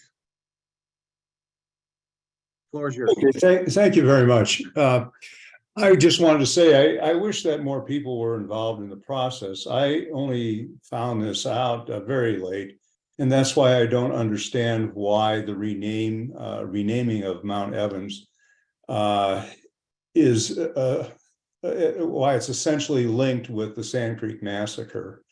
I think there's a lot of abused people, Native peoples, certainly around the nation as well as Colorado. And I'm disappointed that the Nuchu are reluctant to have a great deal of input. So I appreciate Ann Hayden's perspective that the Native peoples should be allowed to take the time to get together to choose a name. I'm personally not offended by Mount Blue Sky, but again, I'm a white guy. And I know there are those people that are so troubled by this, natives, that they're reluctant to participate. And I think the Utes certainly took a beating in the settlement of Colorado. Transformative healing, I'm not sure that people as a whole group will ever be healed, truly. There are always going to, it's a stain, and I don't know that it'll go away. And Sand Creek Massacre certainly has been honored by making it a national monument. But obviously, a lot of people aren't satisfied with that. And so again, I would agree with Ann Hayden that I think all the peoples, Native peoples of Colorado should come together and choose a name. And I'm just disappointed that the Nuchu really have not been feel they can be terribly involved in this. 1 minute. Thank you. And well, that's all I would have to say. Thank you very much. Thank you for your time. Next up, I have Morningstar Jones. Good evening. How are you? If you want to come off mute, 3 minutes, and I'll give you a 1 minute warning.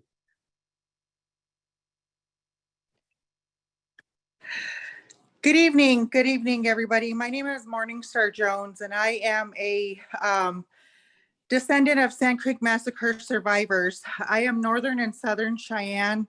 Unfortunately, the government only allows you to enroll in one tribe, and I am enrolled in the Northern Cheyenne Nation. I just want to say that it's very typical and how do you say? It's very typical for the colonizer mindset to have all of the Native people, all of the Native tribes agree on one name. We are sovereign nations, and we cannot expect every single tribe to come together and have one name that is agreed upon. So it's very disappointing that it's put back on us to say, okay, you as Native people, you as Native people need to come together once again, and that's not the way it works. That's not the way it works. And so at this, I am a strong advocate. We have put in a lot of work for Mount Blue Sky. And again, I am going to support Mount Blue Sky.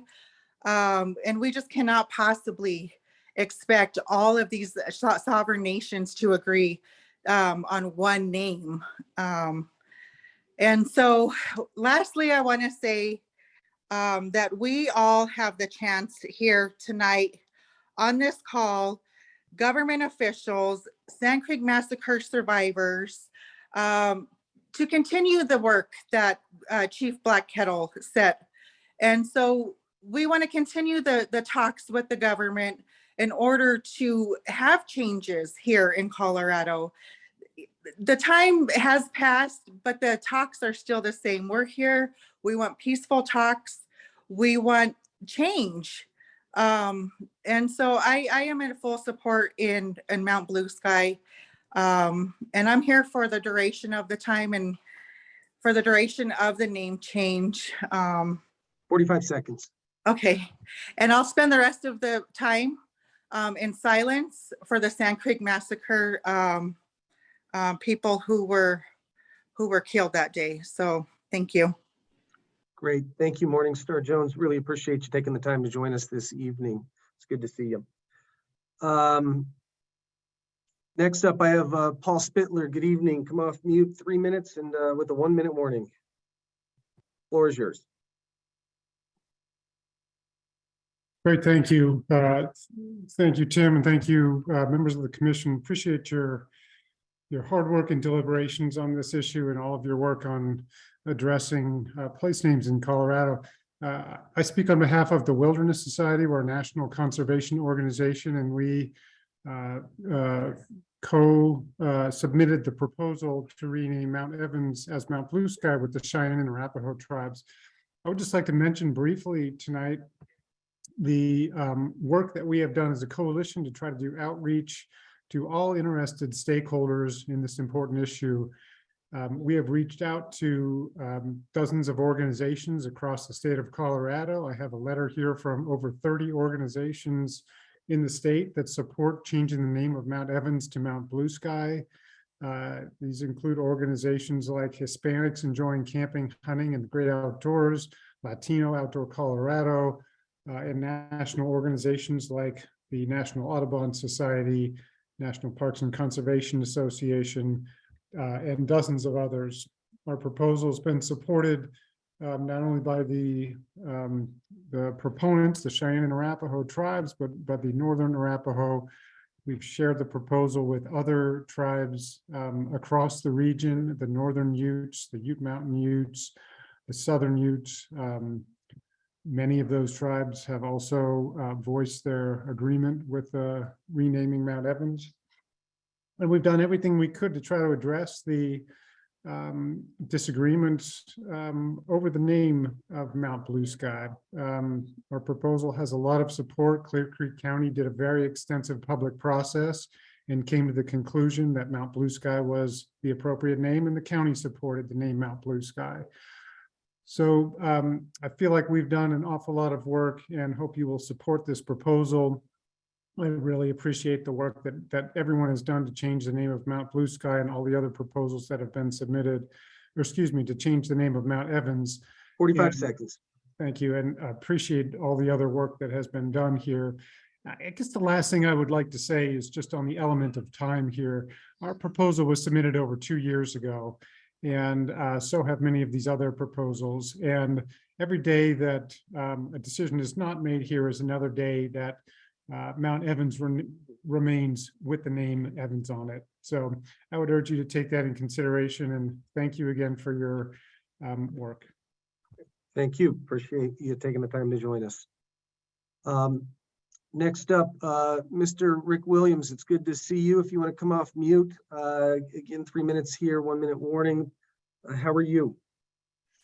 Good. Hamidako Yapi. This, this thing about, delaying the name change it drives me crazy. I'm 71 years old. I've lived in Denver 53 years. Am I going to live to see the day that the name is changed? I hope so. In addition to that, there's not a single human being living that deserves to be, to desecrate Mother Earth by giving their name to a site that is created by Mother Earth. That's not the way we do things. We don't name places after people because they're too sacred to us because of our relationship with Mother Earth. Blue Sky has been a name that it's been around now for over 2 years.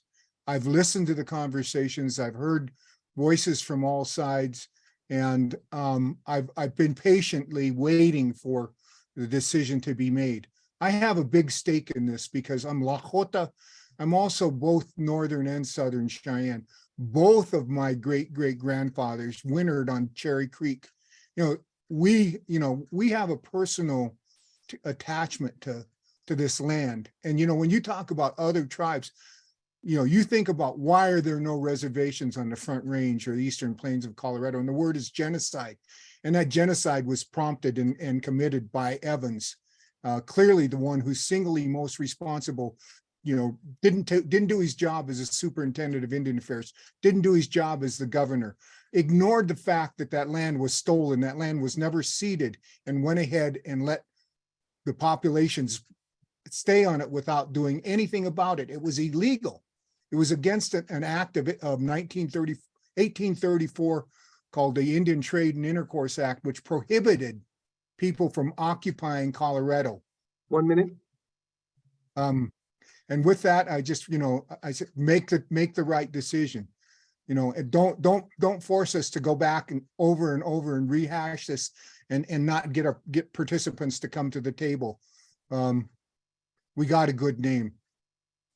Oh, Palamia Yellow, Vidako Yasin.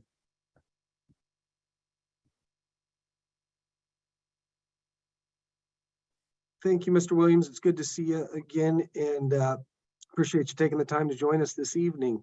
Next up, I've got Ian Thomas Tafoya. Good evening. How are you? 3 minutes with a 1 minute warning.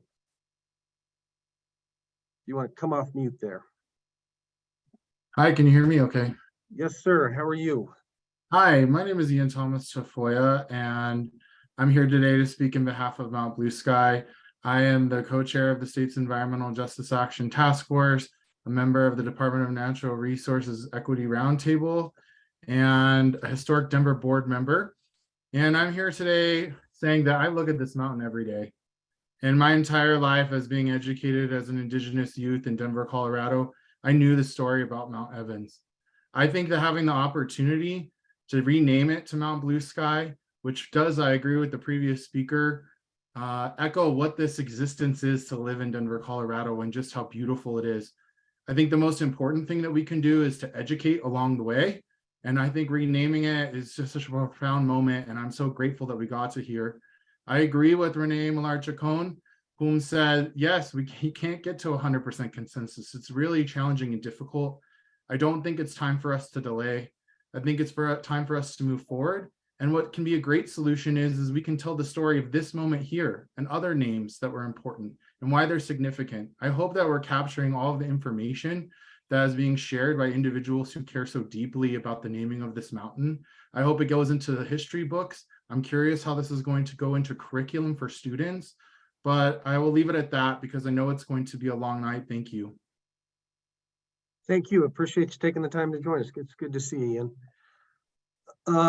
Next up, I have Commissioner Randy Wheelock. Good evening. It's good to have you. We've got 3 minutes here for you, 1 minute warning. Floor is yours. Commissioner Mock, it's nice to see you again. Thank you.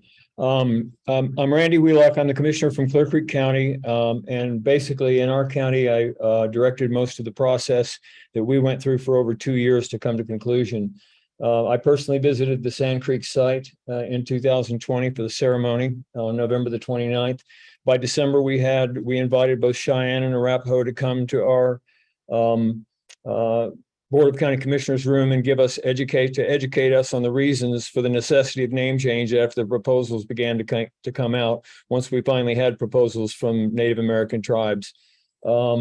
We contacted all of the tribes later on, the Cheyenne, Northern Cheyenne, Northern Arapaho, the Southern Cheyenne and Arapaho, and asked all of them to come present their proposals to us. We contacted the Evans family and asked them to come, and they commented as well. We held multiple meetings, and 3 out of the 4 Cheyenne and Arapaho tribes, the Southern Cheyenne and Arapaho and the Northern Arapaho, supported Mount Blue Sky. And of course, the Northern Cheyenne, whom I also respect greatly, including Mr. Braided Hair, proposed Mount Cheyenne Arapaho. 2 of the 3 Ute tribes wrote letters to us, so they have been contacted for years, contrary to the idea that they have not been contacted. And two of the 3 support one of these name changes. And in fact, they were responding to outreach from the Southern Cheyenne and Arapaho when they did so. Regarding a white urgency to get this done too quickly, I'd like to point out that we went through this 2-year process.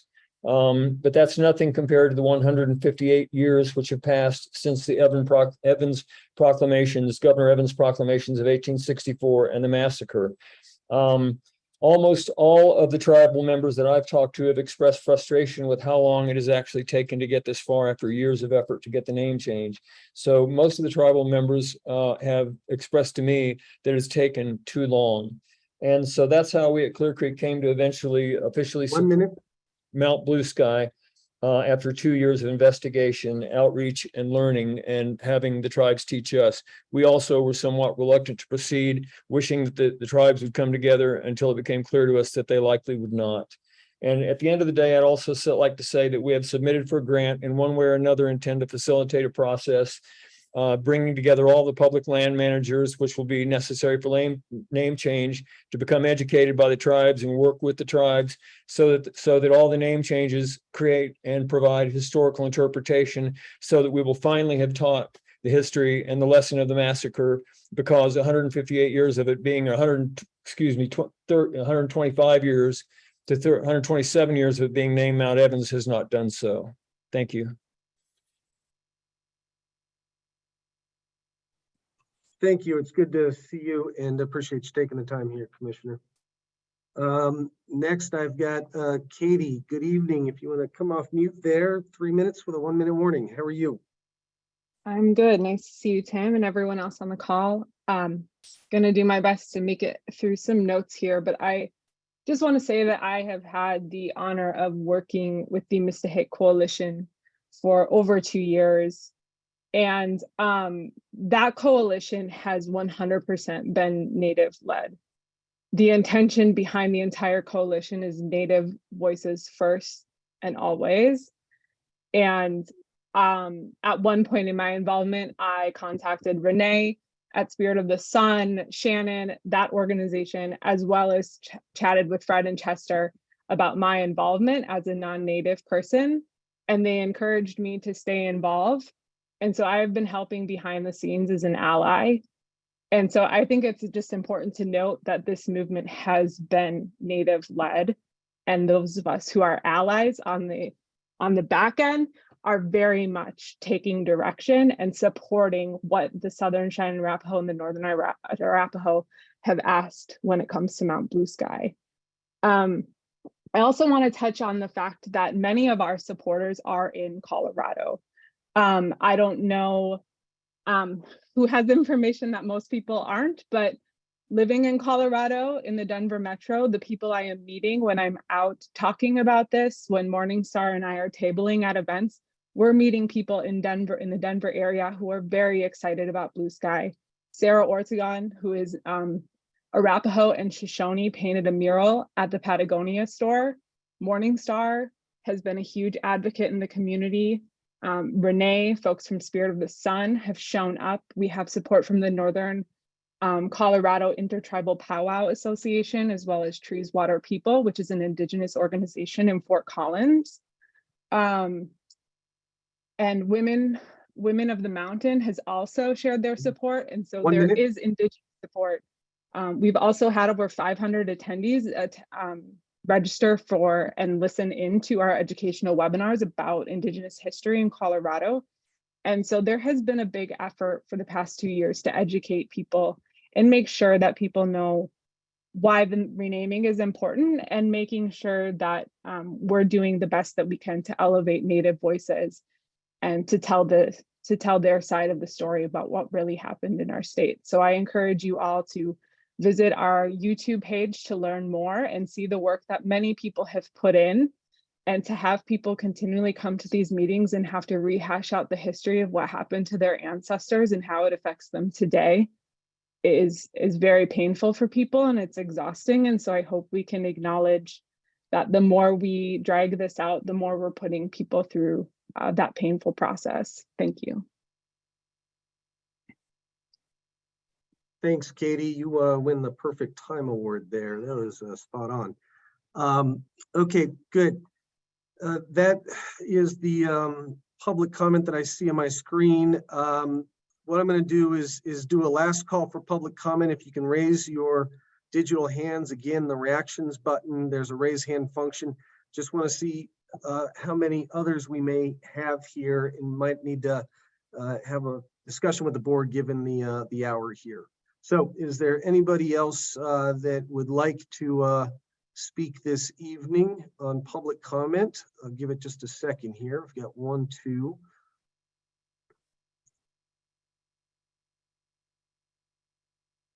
Okay, with that, we will work through these two and then close public comment for this evening.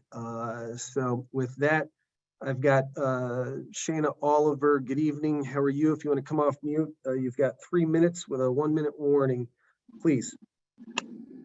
Hi, thank you for holding public comment. I want to first acknowledge and give respect to the ancestral lands of the Cheyenne and Arapaho nations, including 48 First Nations Native Americans that also hold ancestral ties to Colorado lands, including the ancestral lands of over 574 tribal nations of America, forcibly removed from their way of life.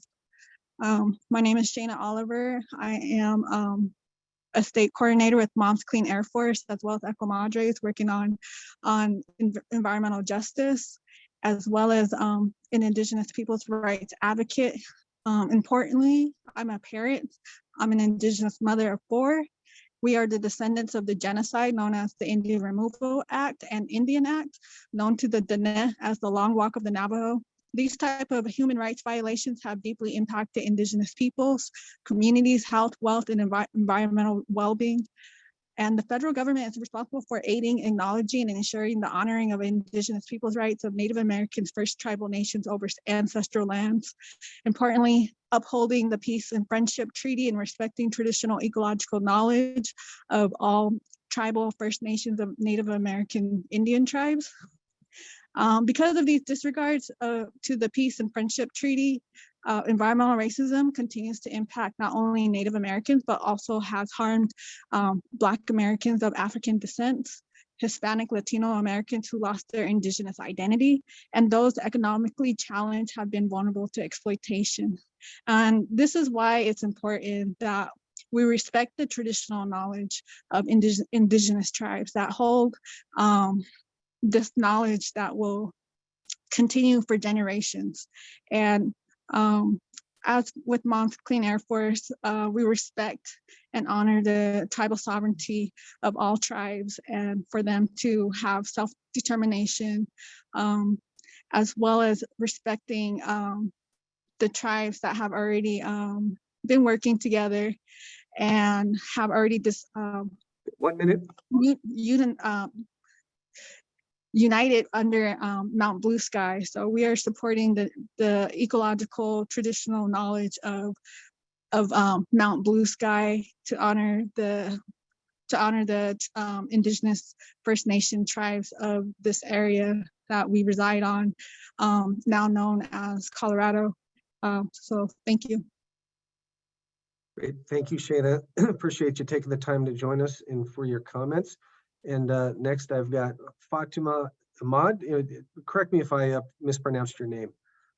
No, actually, Timothy said it correctly. Good evening, everyone. Fatima Ahmad, by way of introduction, Commissioner for the African American Commission, the Executive Director of a Black, Indigenous, and People of Color-led farming organization, amongst other roles that we hold, and wanted to come here in support of acknowledging how difficult having comment periods like this are in a formalized way, in which it actually impacts our own lives and histories. It's very interesting in the ways in which people show up with privilege to identify and speak names about things that hold a long history for peoples here. We recognize this as Black people and want to support our communities.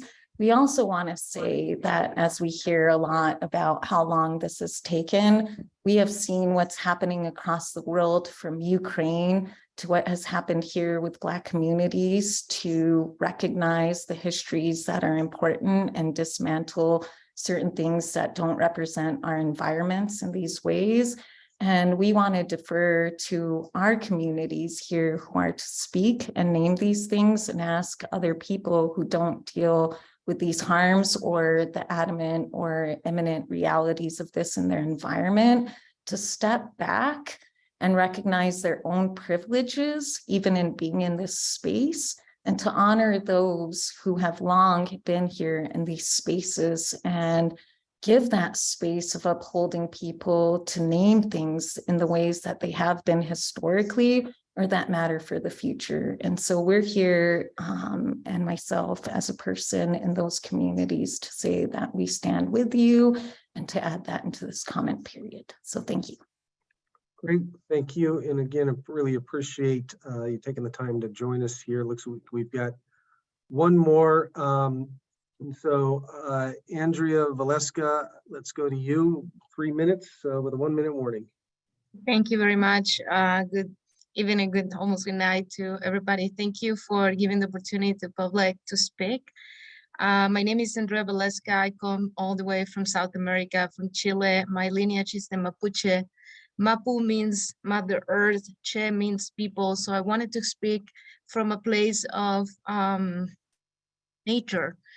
I really wanted to mark what Mr. Williams says, that we don't name Mother Nature for other people or for others person.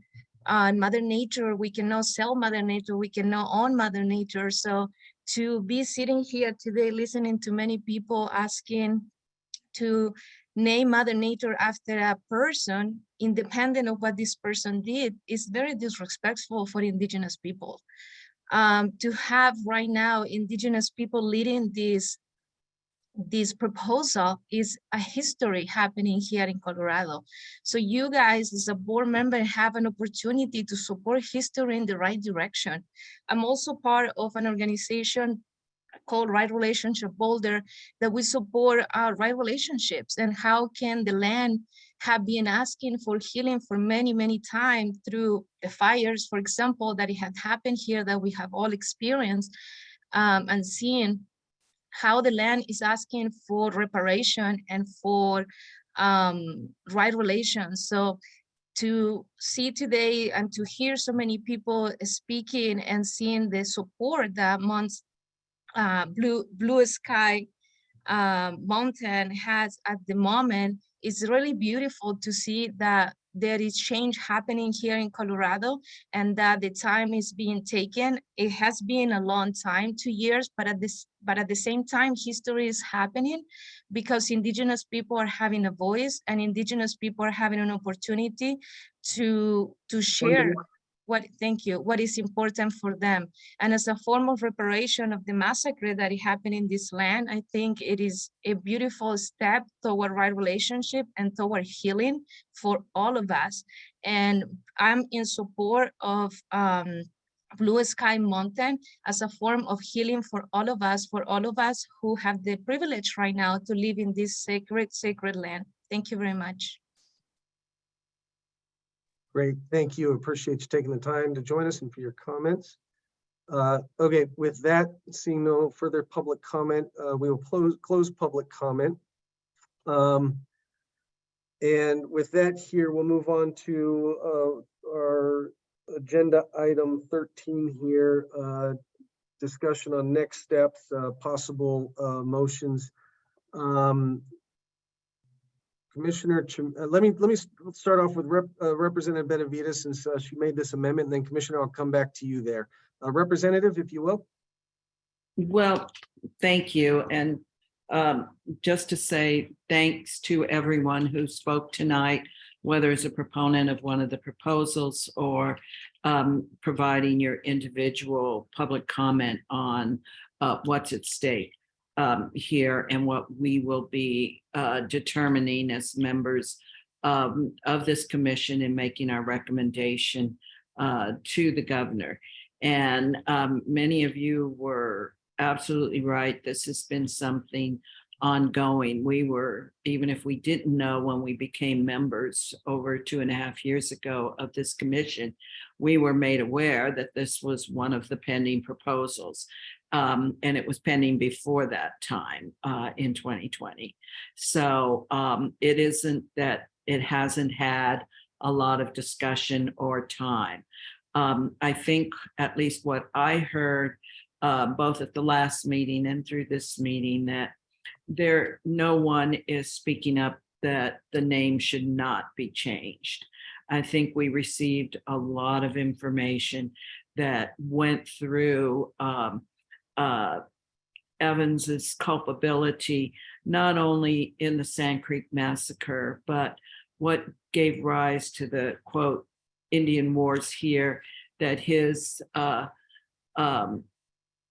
proclamations, particularly the one that permitted anyone to kill Indians on sight, was a lot of the reasons why there could never be any resolution through this process between the Indian nations and the settlers.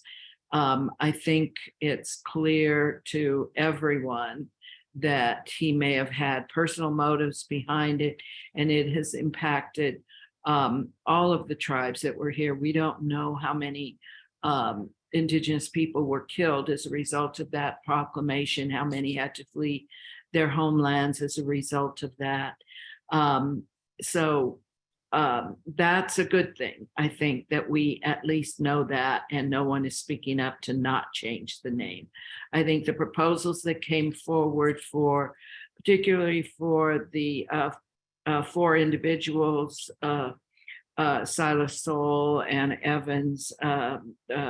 Sisti and Mount Rosalie, that those, I think all of those individuals were good people and provided a lot to Colorado, and perhaps in other areas that come up, maybe should be considered for a feature that we, geographic feature that we may consider for a name change. But I have said it, and it's in our bylaws and the work we work from, is that we also look to these names when we're considering replacing them to which groups may have been most impacted. And I think Mount Evans, because of what we heard about the then territorial governor Evans, that has impacted most the Indigenous communities of our state, that, you know, historically and still. And that's why I really believe we should look to them. When I asked Mr. Mosqueda and Mr. Whiteman, I think is his name, that we really, it was the issue for me of where are the Indigenous nations on this? And we do have 2 resolutions from different nations on supporting, one, the Cheyenne Arapaho, and the other one, Mount Blue Sky. I know that our procedure is we could wait until we meet again and then take some proposals, but I personally don't believe there is a need to wait. I think it was clear the proponents of the Cheyenne Arapaho were not at this meeting, although they were aware of it, and 3 people had spoken in favor of that proposal at our last meeting, 2 others besides Mr. Braided Hair. So I think they're not being here, and the other proponents of Blue Sky indicating they had reached out to them, and I think Clear Creek commissioners had as well, and had not gotten responses, that I'm not sure delaying moving forward on this serves anything. And I had talked to Director Mock earlier today, because we do have, some of you know, there's some of us who are on the board that are term expired in August, and some will be replaced next month. Some may stay longer, but have been part of these discussions. So if we were to make a recommendation that went to the governor, it is just a recommendation that at that point, Indigenous nations could also petition to the governor for something other than that. But I'm not sure waiting another month or 2, and it might be longer than a month or 2, because as you all know, December has not been an easy month for us to meet. This time of the month, next month, is right before Christmas. I'm not sure we could get a meeting, and then the General Assembly starts in January, and it's very difficult for at least the legislative members to meet. So this could be pushed out even longer. With that in mind, I think we have enough information. I don't know what else we would be getting. That I would like to make a motion to recommend to the governor that Mount Evans be changed to Mount Blue Sky.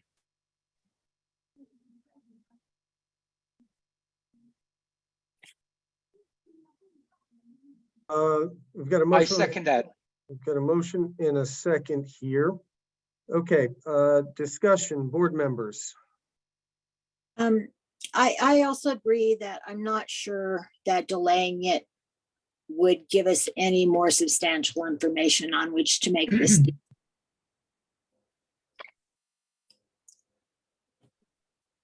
I'd like to just make a comment to thank again everybody for their comments today and the work behind this, the education and bringing these things forward.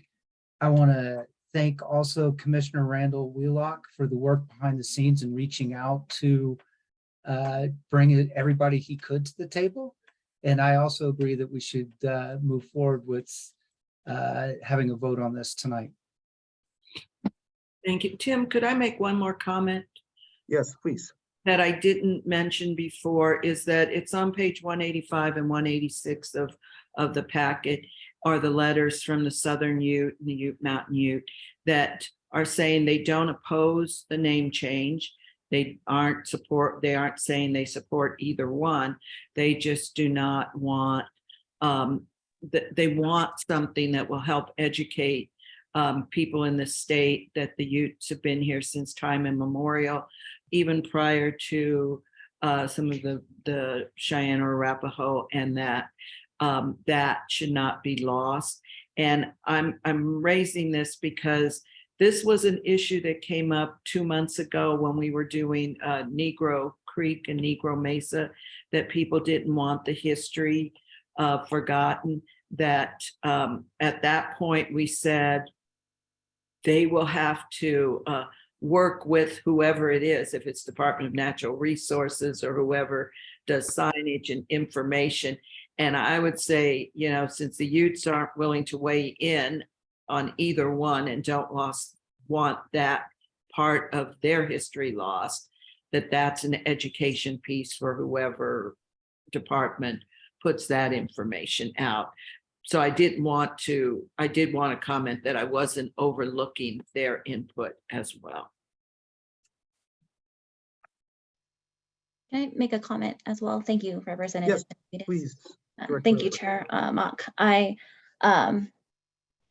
appreciate the motion to move forward and vote. I also want to just say I appreciate the board in that it's taking the time to ensure that we're implementing consistent protocols so that we are hearing from all voices, and those voices that have a lot of the times and historically have not been heard of. You know, I think the board did take the time to ensure that we were listening to each of tribal nations and respecting their sovereignty, because I think that is important, as well as listening to the Indigenous community and voices. And I really appreciate all of the advocacy and all of the work that it takes, because it is hard work. And what I want to say is that despite all of the atrocities and the genocidal actions that have taken place, is that our community is still strong, and that we heard from the strength and the sovereignty from the nations, and then we heard the strength from our community members tonight as well, and the resiliency. So, you know, I want to say that our community is still here and it is strong. And I just want to say thank you to the board to respecting the sovereignty of each of the tribal nations, because there's 574 plus that are state recognized and plus that are self-identified, and listening to community members that are not necessarily from those tribal nations as well. So I wanted to thank the board. I wanted to thank the tribes for those who are able to present tonight, and for the communities for all the public comment from our community members as well.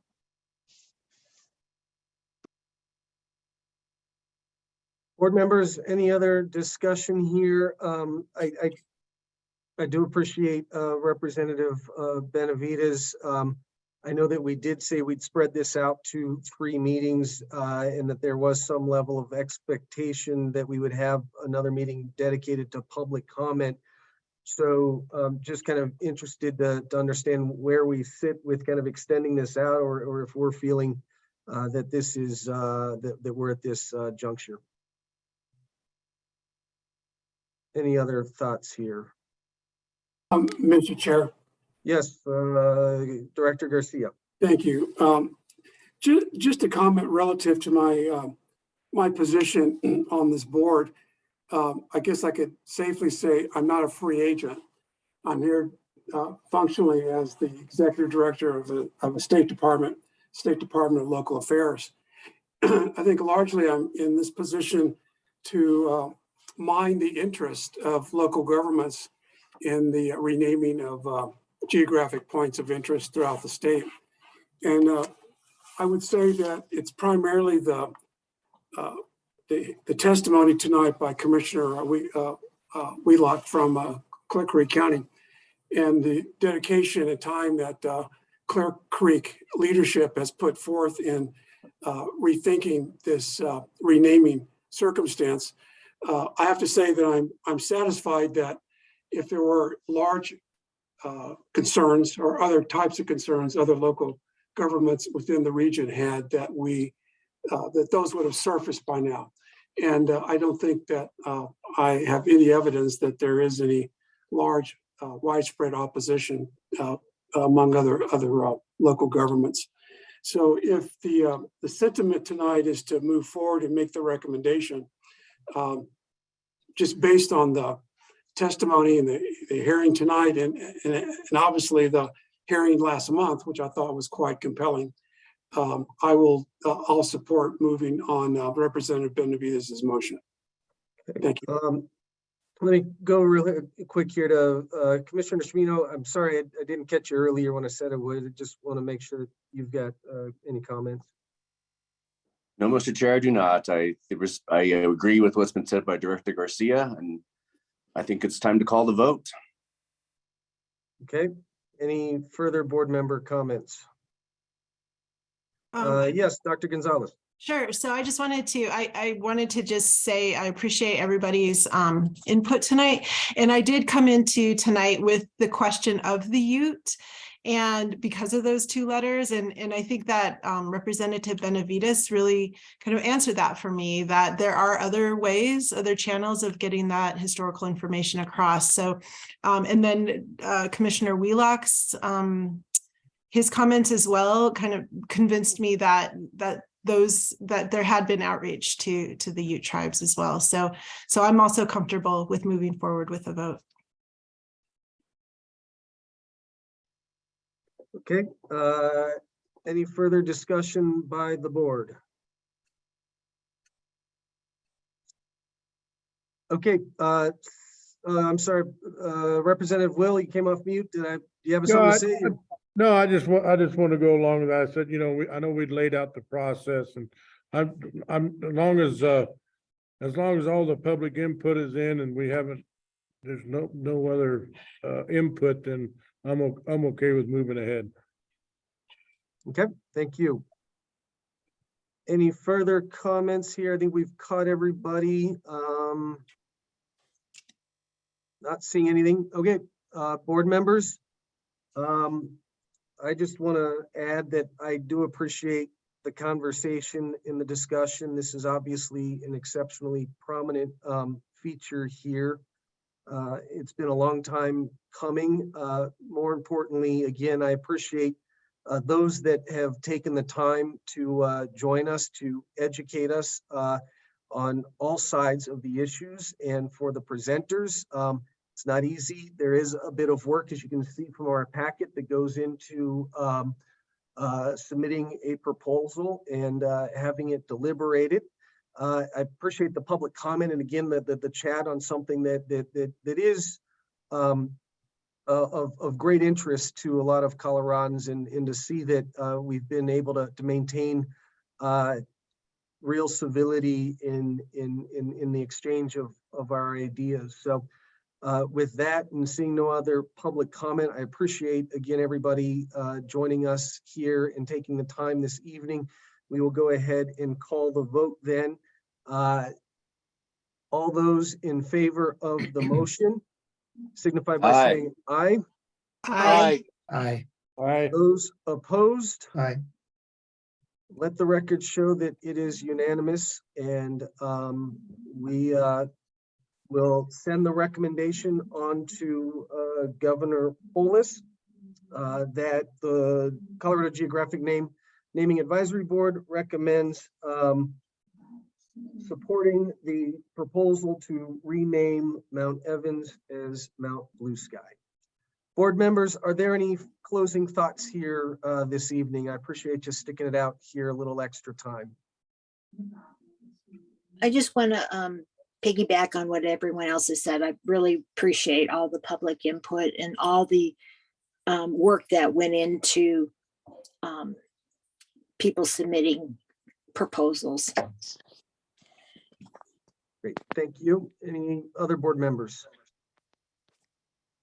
I just want to echo all of that gratitude and also to remind people that the Sand Creek Massacre exhibit reopens at History Colorado on Saturday. Great. With that, board members, I know we were talking about a third meeting here, and I actually want to recognize some individuals that very likely will be rolling off the board here. One, Representative Will, we really appreciate your service to the state and to this board. You've been an absolutely fantastic addition. We appreciate your thoughtfulness and constant participation. So thank you. I just want to give you the platform here and just see if you got any parting words for us. Thank you, Tim. I appreciate those words, and yeah, so I didn't get reelected, so I won't be on the board anymore. But I've enjoyed it. I think we've done some really good work, and I'm really proud to be a part of it and to serve with the rest of the commission. And I've learned a lot in the process, and I'm really proud of our work, and I know it'll continue. And we're seeing some of this on the ground now, and that's really exciting for me. So, in my hats off to you. You've really conducted yourself as a model state legislature, and on behalf of the Department of Natural Resources, a lot of what you accomplished over your tenure, we very much appreciate every single day. So excellent work, and thank you. And then also, I want to recognize Councilwoman Joseph, who couldn't join us this evening. She was elected to the state legislature and will be coming off as the local government representative most likely here. So we will have some changes. And again, similarly, we really do appreciate Junie Joseph and her participation and advocacy on this board and as a locally elected official, and look forward to her continued service as well. With that, I think what we're going to have is some new appointments coming up here relatively soon. And so I know we're going to try and maybe schedule another meeting. Right now, we will stick with the third week in January. I want to put an asterisk next to that, though, because I know that that is the beginning of the legislative session for 2023. It gets quite hectic in those opening days and with the new committee assignments and timing. So we will go ahead and pull that for, that'd be January 19th. Right now, we'll just kind of put a light hold on there, and we'll come back and pull everybody and see what works. How's that sound? Cool. And so with that, unless board members, you have any other comments, we will go ahead and adjourn the meeting. And again, appreciate everybody taking the time to join us tonight. Good night, everyone. Yes. Happy Thanksgiving. Happy Thanksgiving. Thank you, Tim. Thank you, board. Thanks, Tim. Thank you, Tim. Thank you so much. Thank you. Bye-bye. Bye.